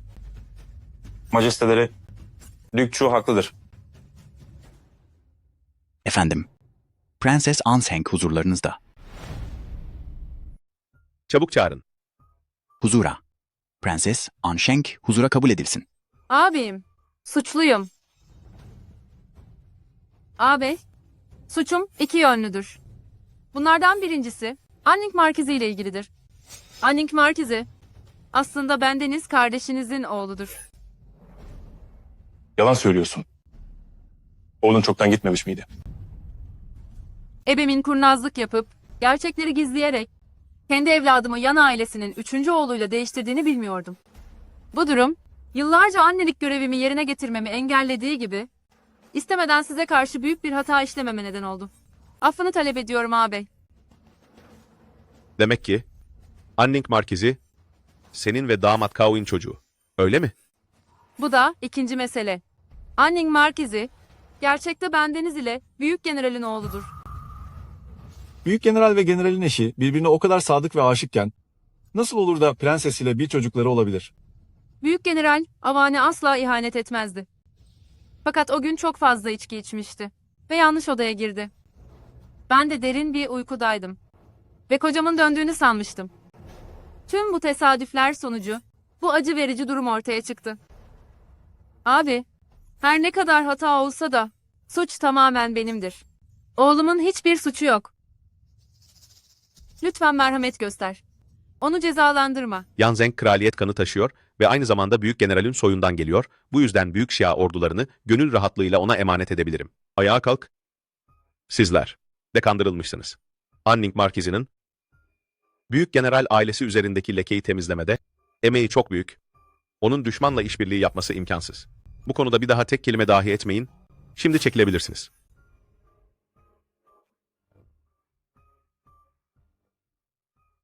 Anne ve oğul yıllarca ayrı kaldınız. Kraliyet bahçesine gidip hasret giderin. Evladım, çok çile çektin. Prenses, eğer sadece bu boş lafları edeceksen, o halde bana müsaade. Bekle. Büyük anne Sun'u gördün. Gerçekleri onun ağzından öğrendin. Güzel. Benim kanımdan olduğuna şüphe yok. Demek büyük anne Sun gibi birinin en zayıf noktası elimdeyken bile nasıl olduysa onu konuşturmayı başarmışsın. Demek senin için harcadığım 20 yıllık onca emek boşa gitmemiş. Bu soğuk ifaden gerçekten de babana çok benziyor. Baban da gençliğinde tıpkı böyle yakışıklı ve mesafeliydi. Onu ilk gördüğümde ondan hemen etkilenmiştim. Ve ona eşim olmak isteyip istemediğini sordum. Fakat o bana savaşın henüz bitmediğini ve beni oyalamak istemediğini söyledi. Ben de onu bekledim. 1 yıl, 2 yıl. Ancak sonunda gelen tek haber, onun en yakın arkadaşımla evlendiği haberiydi. Her konuda benden daha aşağılık olan bir kadınla, onunla büyük bir aşk yaşayıp mutlu bir aile kuracağını mı sandı? Ancak rüyasında görür. Onun ikimizin çocuğuna bakmasını sağladım ki her gün Avanya yaptığı ihaneti hatırlasın. Dahası onun tüm ailesini bitireceğim, hiç huzur bulamayacak, yanlış seçiminin bedelini sonuna kadar ödeyecek. Zavallı Ixivan ise son ana kadar gerçeği bilmedi. O kadın sancılar içinde 3. çocuğunu doğururken, o sevgili kocası benim yatağımda benimle birlikteydi. Seni çılgın kadın. Kes sesini. Bu kadarı sana ağır mı geldi? Babam bunu iradesiyle yapmadı. Ona ilacı bizzat ben verdim. Aslında çok onurluydu. Gerekirse bunu yapmamak için bedel öderdi. Fakat ben ona dedim ki, eğer boyun eğmezsen, tüm Yana ailesinin işini bitiririm.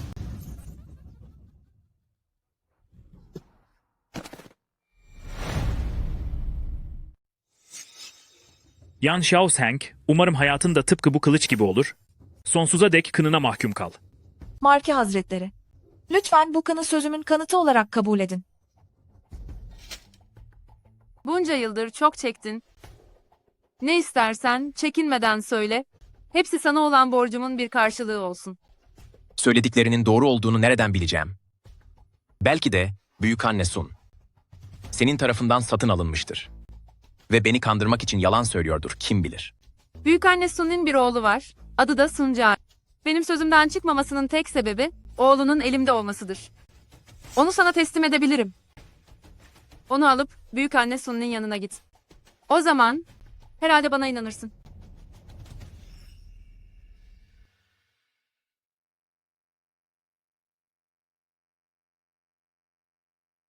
Prenses, genç efendi size karşı hala kin besliyor gibi görünüyor.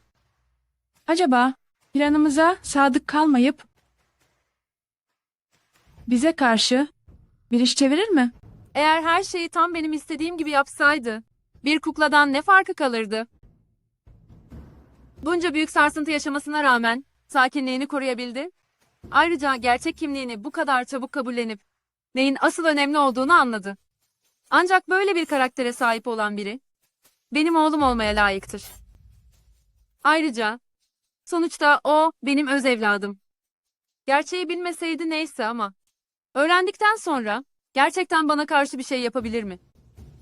Asıl önemli olan güç ve çıkardır. Ben bu kadar yüce bir konumdayken ve önüne bu kadar parlak bir gelecek sermişken hiç sanmam ki Geçmişte çektiği ufak acılar uğruna elindeki bu ihtişamı feda etsin. Küçük hanım, Marki Hazretleri geldi. Geldi mi? Günün bu vaktinde neden acaba?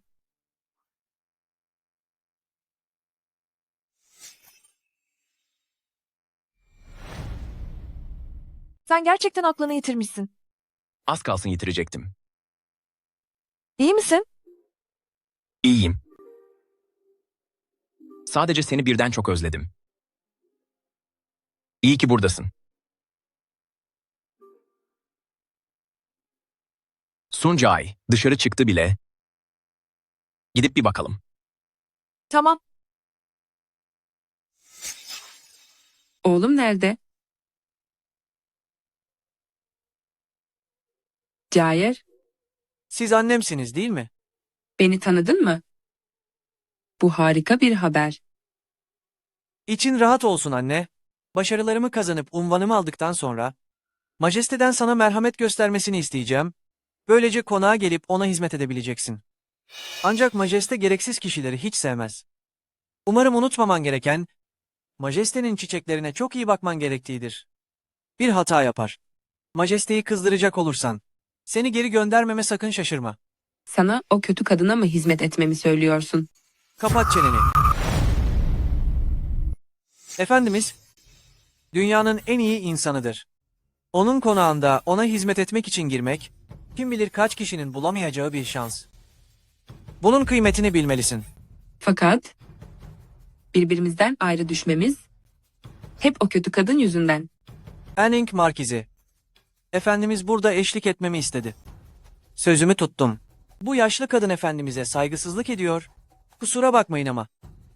Bu adamın onunla aynı odada kalmaya hiç niyeti yok. Cayır, Cayır. Bırak beni. Efendimiz haklıymış. Bakış açıları farklı. Aramızda dağlar kadar fark var. Senin gibi. Dar görüşlü ve nankör biri nasıl benim annem olabilir? Beni aşağı çekmeyi bırak artık. Hoşça kal. Cayır. Şimdi öz oğlunu da gördüğüne göre artık o günkü gerçekleri anlatacak mısın? Bu? Sen de gördün. Oğlun prensesye sonuna kadar bağlı. Asla senin yanına dönmeyecek. Pekala. Anlatacağım. Yıllar önce kendi oğlunu kucağıma verip onu başka biriyle değiştirmemi istedi. Fakat bebeği dışarı çıkardığım an şunu fark ettim. Bebeğin yüzü mosmordu, tek bir ses bile çıkarmıyordu ve nefesi giderek zayıflıyordu. Sadece bebeği kurtarmam gerektiğini düşünerek onu içeri geri götürdüm. Ama tek bir kelime bile edemeden kadın o bebeği senin çocuğun zannetti, hançeri bir anda saplayarak bebeğin işini tamamen bitirdi. Anladığım kadarıyla o zaman kazara kendi oğluna mı kıydı? O an o kadar korkmuştum ki aklımda sadece bunu asla öğrenmemesi gerektiği vardı.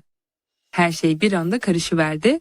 O artık hayatta olmayanın, yani gidenin, büyük general ve hanımının çocuğu olduğunu sanmasını sağladım. 3. genç efendi, siz gerçekten de büyük general ve hanımının çocuğusunuz. Sol belinizde bir yara izi var. O doğduğunuz gün, hanımefendinin yanındaki hizmetçinin sizi kazara masa kenarına çarpması sonucu oluşmuştu. Sadece bu talihsiz ve karışık anlaşmazlık yüzünden Yan Zeng tam 20 yıl boyunca soğukluk ve dışlanmaya maruz kaldı. Çekmediği çile kalmadı. Hepsi geride kaldı. Lordum, prenses haber gönderdi, bir yanına uğramanızı istiyor. Önemli değil. O hala benim onun oğlu olduğumu sanıyor. Zaten ben de tam olarak benden ne isteyeceğini görmek istiyordum. Oğlum, annen seni bu kadar vakit kendi haline bıraktı. Artık doğru zaman geldiğine göre geri dönüp annene yardım etmelisin. Ne istiyorsun? Sarayın yarısından fazlası benim adamım. Sadece o 5 birliği, bizzat o canım İmparator ağabeyim yönetiyor. Oraya müdahale edemiyorum. Ama şu konseydeki yaşlıların artık devri geçti, çekilme vakitleri geldi de geçiyor. Küçük hanım, beyefendi ayrıldığından beri 10 kereden fazla iç çektin. Gerçekten o kadar endişeli misin?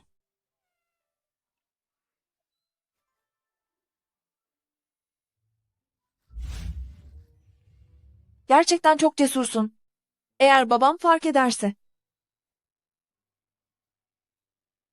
Yan, gerildin.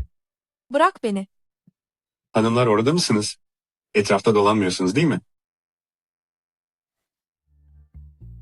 Az önce bana hakaret etmeyecek miydin? Neden sustun? Yan Zeng, sen.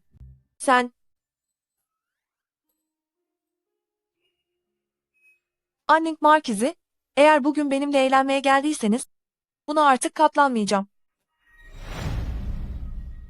Yan, hatalıyım, özür dilerim. Estağfurullah, böyle bir iddiam yok. Siz Marki Hazretleri, hatasını kabul etmekte hep çok hızlısınız. Fakat bu hataları tekrarlamaktan asla vazgeçmiyorsunuz. Hatamın farkındayım. Ancak prenses hakkındaki haberleri muhtemelen duymak istersiniz, değil mi?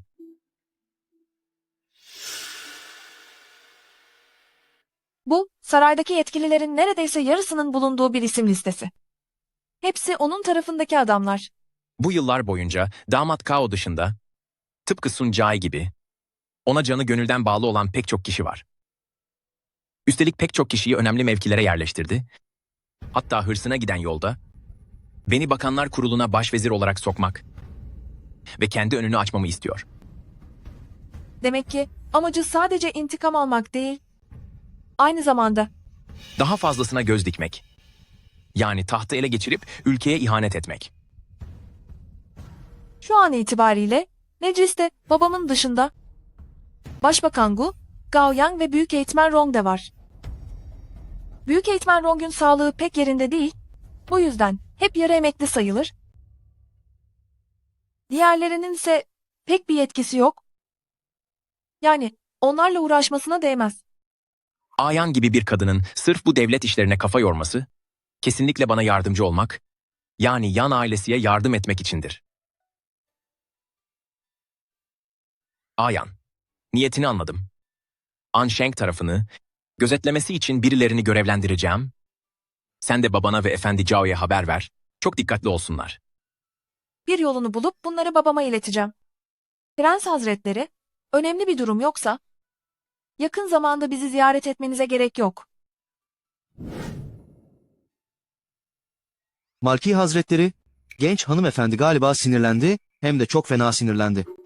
Öyleyse ne duruyorsun? Git öğren bakayım. Ayan nelerden hoşlanır? Belki bu sayede hatamı affettirebilirim. Emredersiniz. Yulu, yalvarırım sana. Genç efendimiz heyecanla genç hanımefendinin gönlünü almayı bekliyor. Lütfen bir yardım et. Tamam tamam. Bizim hanımım en çok hikaye kitapları okumayı sever. Özellikle Xiaoyokenkilere bayılır. Anlaşıldı. Tamam, bana Xiao Yao Sanren'inkilerden getirin.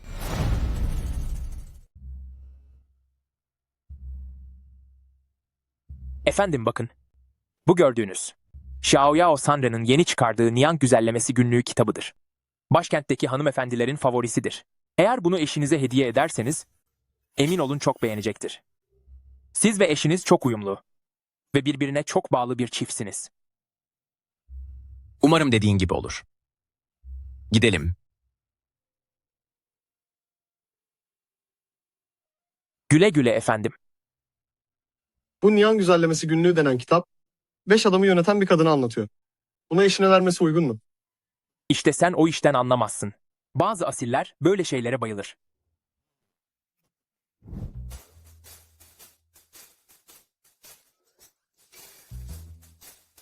Bunu gerçekten Yan Zengün mü gönderdiğinden eminsin? Evet, ayrıca bunu okuduğunuzda çok beğeneceğinizi söyledi.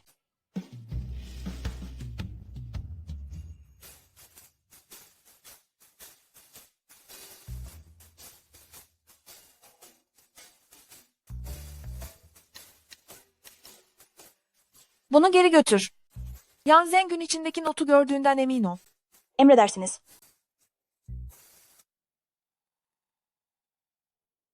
Hanımefendinin sevdiği Xiaoyoke serisidir.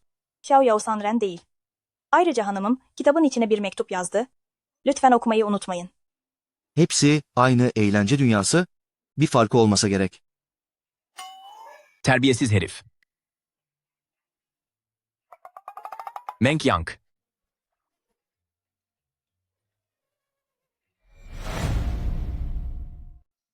Hanımefendi, hanımefendi. Kötü bir şey oldu. Büyük bir olay çıktı.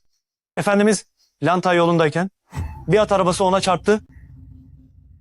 Oğlum. Çabuk gidip Hekimbaşı Zang'i çağırın. Bir at arabası nasıl çarpabilir? Bunu kim yaptı? Başbakan Gu ailesinin arabacısıymış. Acaba prenses mi harekete geçti? Yolu, hemen generalin malikanesine git ve mucizevi Doktor Qin'i çağır. Zhao Yang'nin işini bitirip suçu Başbakan Gu'in üzerine attın. Bunu hiç zorlanmadan yapıp kabineyi parçalara ayırdın. Yöntemlerinin ne kadar ustaca olduğunu mu söylemeliyim? Yoksa ne kadar acımasız olduğunu mu? Ben 20 yıl bekledim. Artık daha fazla beklemek istemiyorum. Oğlum, büyük hedefimiz gerçekleşmek üzere. Asla tereddüt etmemelisin. Yoksa şu Chu ailesi kızı. Ona dokunmaya cüret edersen sana bedelini ödetirim. Gördün mü? Hala çok gençsin. Zayıf noktalarını iyi saklamalısın. Onları böyle kolayca ortaya sermek sadece ölümcül bir zayıflığın haline gelir. Peki ya babam? O da senin zayıf noktan mı? Bana ondan bahsetme. Yanniksu benim bu hayattaki en büyük utancım. Bir daha ondan bahsedildiğini duymayacağım. Dışarı çık.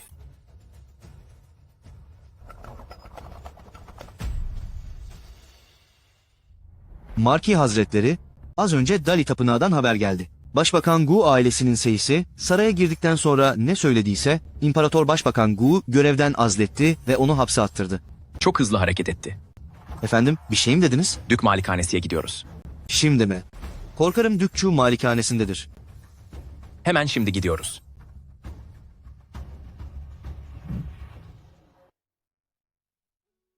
Küçük hanım, yaşlı şifacı dedi ki, damadın hayatı kurtulmuş olsa da ne zaman uyanacağı, hatta uyanıp uyanamayacağı maalesef belirsiz.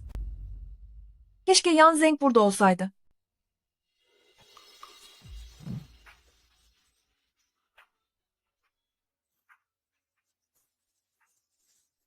Rüya görmüyorum değil mi?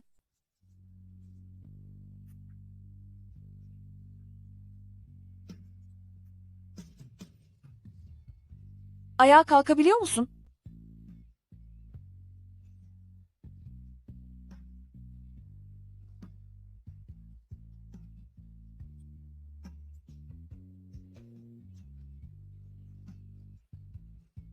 Ayan, beni affetmelisin. Biliyorum, bana karşı temkinli olduğunu, her zaman, önümüzde uzun zaman olduğunu ve elbet bir gün, gardını yavaşça indirebileceğimi düşündüm. Ama vakit kalmadı. Yansan çık dışarı hemen. Baba, hiç de düşündüğün gibi değil. Ayan, hiç gerek yok. Anlink merkezi. Sırf Dük, babam ve abin vatan uğruna gittiler diye sana saygı duydum. Fakat kızımın yatak odasına izinsiz girerek ne yapmaya çalışıyorsun? Son zamanlarda kızınızın peşinden koştuğum doğrudur.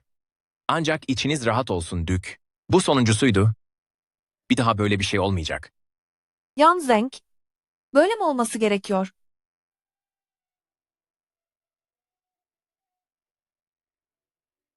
Yaner, sen akıl tutulması yaşıyorsun. Hala anlamıyor musun? Yansan senin için uygun biri değil. Birbirinizi sevseniz bile. Hanedan asla birleşmenize izin vermeyecek. Ana kraliçe orada olduğu sürece bu işin peşi bırakılmaz. Yan Zeng ile görüşmeye devam edersen başına çok iş açarsın. Yaner, baban artık yaşlandı. Sana kol kanat gelecek bir erkek kardeşin de yok. Olur da bir gün babana da enişten gibi kötülük yapılırsa seni kim koruyabilir? Baba, bu evladın kusura bakma. Seni çok endişelendirdim. Bundan sonra onunla asla görüşmeyeceğim. Küçük hanım, beyefendinin dediklerini sakın kafanıza takmayın. Eğer Marki'yi hala görmek istiyorsanız, canım pahasına da olsa yardım ederim. Onun bugünkü sözleri beni sadece kendi işlerine karıştırmak istemediği içindi. Ayrıca babam artık yaşlandı, heyecanı ve stresi kaldıramıyor. Hala, neden buradasın? Duyduğuma göre babanla kavga etmişsin. Royan, sen akıllı bir çocuksun.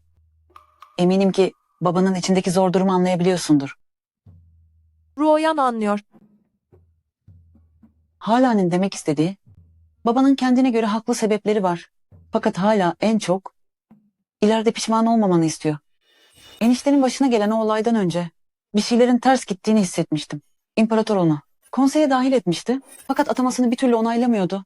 Sanki Başbakan Gu'un yetkilerini devretmesini bekliyor gibiydi. O zamanlar bir kadının devlet işlerine karışmaması gerektiğini düşünmüştüm. Bu yüzden bir kez bile eniştene bu konudan bahsetmedim. Şimdi ise Başbakan Gu yetkilerini devretmeyi reddetti.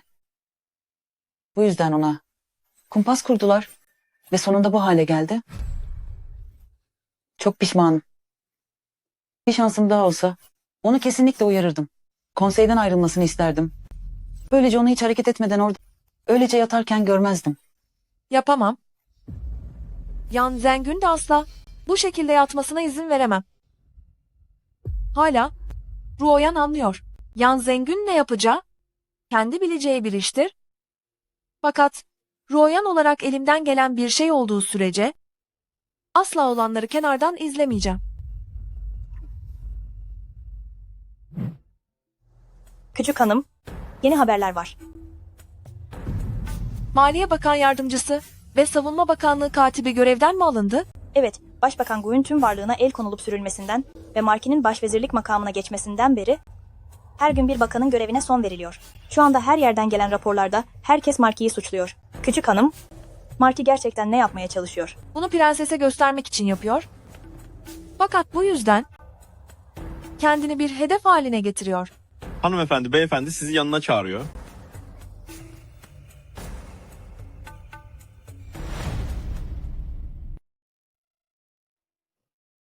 Baba, beni neden çağırdınız?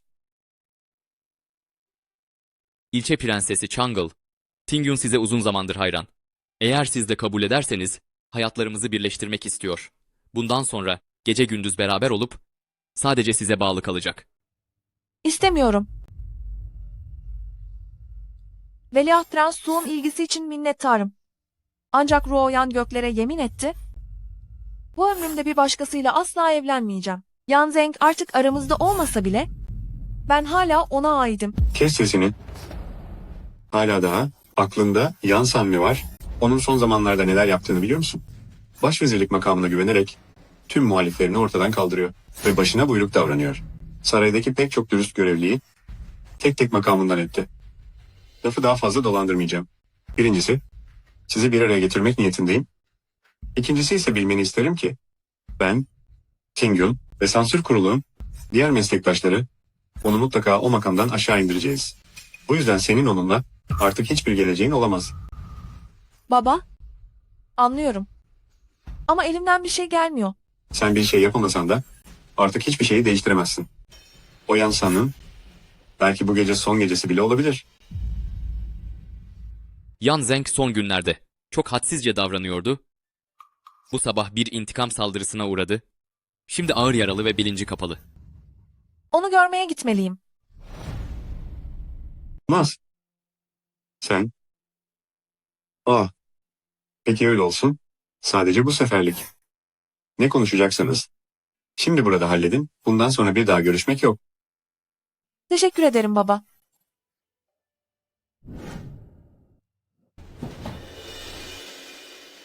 Prensesin adamları her yeri izliyor. Elini çabuk tut genç hanımefendi. Buraya gelmemeliydin. Çabuk uzan. Ayan, beni merak mı ediyorsun? Biliyordum. Gerçekten benim için endişeleniyorsun. Yanındaki bunca adamın. Hepsi işe yaramaz aptallar mı? O suikastçının içeri girmesine ben bilerek izin verdim. An Sheng aslında bugün babana bedelini ödetmeye niyetliydi.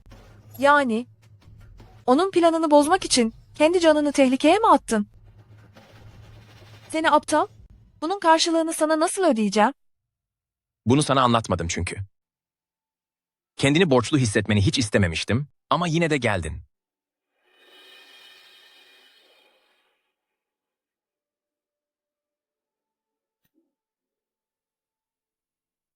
Yarın An Sheng sarayı zorla ele geçirmeyi planlıyor. Orduya komuta etmem için bana mühür verdi. Yarın ne olursa olsun babanın o davete gitmesine engel ol. Merak etme. Ne yapmam gerektiğini biliyorum. Hadi git.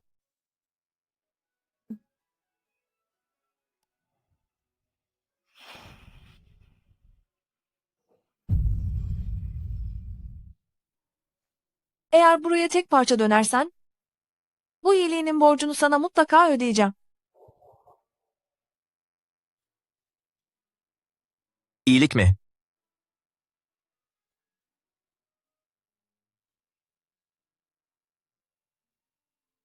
Bay Su, içeri giremezsiniz. Veliaht Prens Su, söylenmesi gereken her şeyi bugün babamla zaten konuştum. Daha başka ne istiyorsunuz? Yan San denen o pislik sana bir şey yaptı değil mi? O bilgiyi getirdiğinde bu işte bir terslik olduğunu anlamıştım. Böylesine önemli bir planı nasıl bu kadar kolay anlatabilir? Çok düşüncesizsin. Yan San o kadar şehvet düşkünü biri ki onca ağır yarasının arasında bile sana elini uzatmaya cüret ediyor. Sen buna nasıl müsaade edersin? Veliaht Prens Su beyhude yere endişeleniyor. Ayrıca bu benim özel hayatım. Bay Su'nun canını sıkmasına gerek yok. Vakit çok geç oldu. Lütfen artık gidin.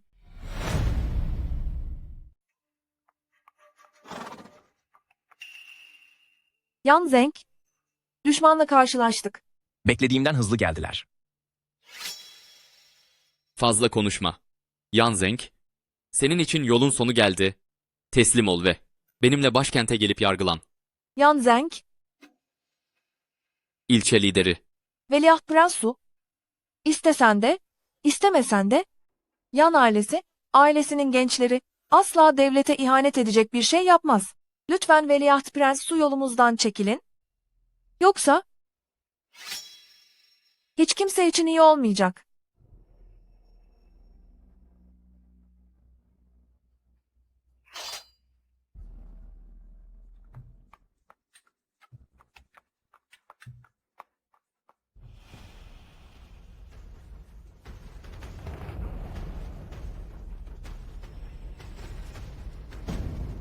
Ansheng, sen nasıl isyana kalkışırsın?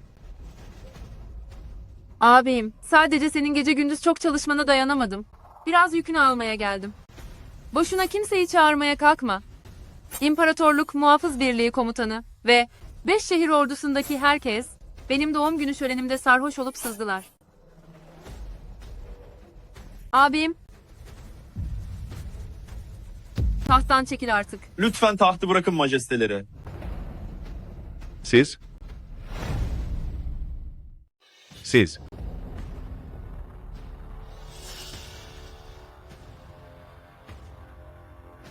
Kiner, ne yapıyorsun sen? Ana kraliçem. Abi, çabuk olsan iyi olur. Yoksa...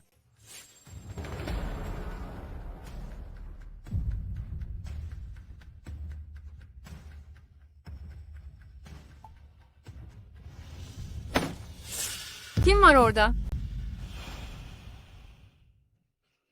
Zenger? Peki Vali Link nerede? Ya siz? Sürgün edilmemiş miydiniz? Hain Ling Yu cezasını buldu. Geri kalan asiler, teslim olursanız canınız bağışlanacak. Seni hayırsız evlat seni. Bana nasıl ihanet edersin? Son günlerdeki o görevden alınma hikayelerinin hepsi birer oyundu demek. Sana hiçbir zaman sadık kalmadım ki. Nasıl ihanetten bahsedebilirsin? Yan ailesinin soyundan gelenden zaten bir hayır gelmez. Seni asla yan ailesiye geri göndermemeliydim. 20 yıldır senin için o kadar uğraştım. Ama bir nankör beslemişim. Onun için uğraştığını söyleyip duruyorsun. Ancak yaptığın her şeyle sadece kendi hırsların için ona zarar verdin. Ansheng, sen anne olmayı hak etmiyorsun.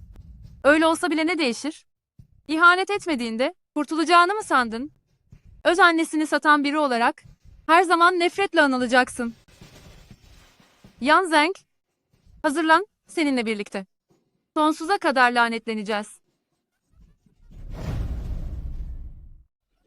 Ne yazık ki o senin oğlun değil. Neden bahsediyorsun sen? 20 yıl önce oğlun doğduğunda neredeyse nefesi kesilmişti. Aslında görmene izin verecektim ama sonuç olarak tek bir hamlede işini bitirdin. Ansheng, oğlumun aklını çelerken bunun bir bedeli olacağını hiç düşünmedin mi? Gitti. Onun sonunu ben hazırladım.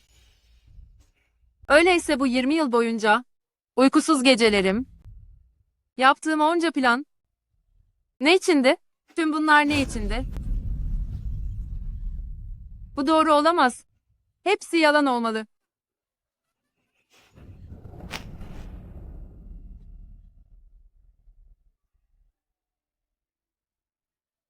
Ömrümce nefret ettim. Bir ömür bekledim. Meğer 20 yıl önce zaten kaybetmişim.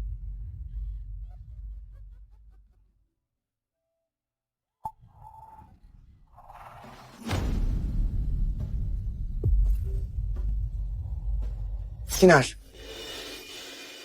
Canım Kiner. Majesteleri, hainlerin tamamı cezalandırıldı. Geri kalanları istediğiniz gibi halledin Sayın Başvekil. Başvezir, yan bunca zorluğa göğüs germeseydi bu hainlerin planını ortaya çıkaramazdık. Sizi kurtarmakta büyük emeği geçti. Başvekil sayesinde felaket son anda önlendi. Az önce başvekil hakkında yanılmışım.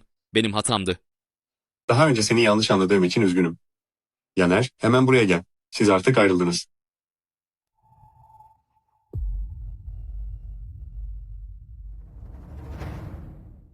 Sen ne yaptığını sanıyorsun? Ne yapıyorsun? Daha önce yan ailesi mağlup olduğunda, kendi hastalığını umursamadan onu kurtarmaya koşan Aya'ydı. Yan ailesi yeniden ayağa kalktığındaysa, hiçbir zenginliğe tamah etmeden geri çekilmeyi bildi. Başından beri yan ailesi olarak ona büyük bir minnet borçluyum. Eşimi boşama mektubunu imzalamam benim arzum değildi. Lord Duke, Yan Zeng kızınıza uzun zamandır hayranlık duyuyor. Tüm resmi törenleri yerine getirerek, imparatorun rızasını alarak ve en ihtişamlı düğün alaylarıyla onu yeniden eşim olarak almak istiyorum. Ayağa kalk. Bugün çok hazırlıksız oldu. Yarın lütfen Lord Büyükvezir, detayları konuşmak için konağımıza gelin. Baba, Tamam tamam. Her şey senin istediğin gibi olsun. Bu akşam olsun.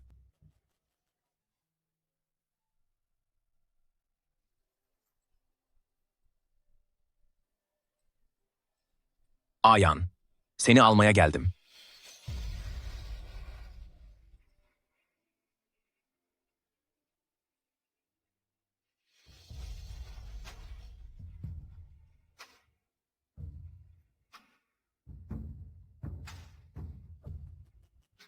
Kalk. Haydi ayağa kalk.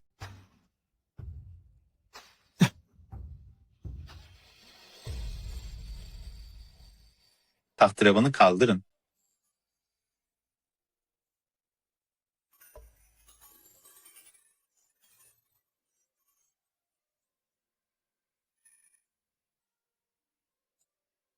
Eğer bugün Ayan'ya bu kadar aşık olacağımı bilseydim, o günkü düğün duvağını ne olursa olsun kendi ellerimle açardım.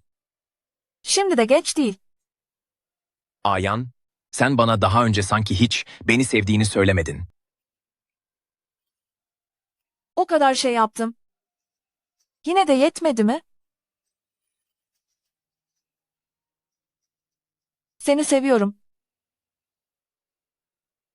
Ben de seni seviyorum. Ayan, buna gökyüzü şahittir.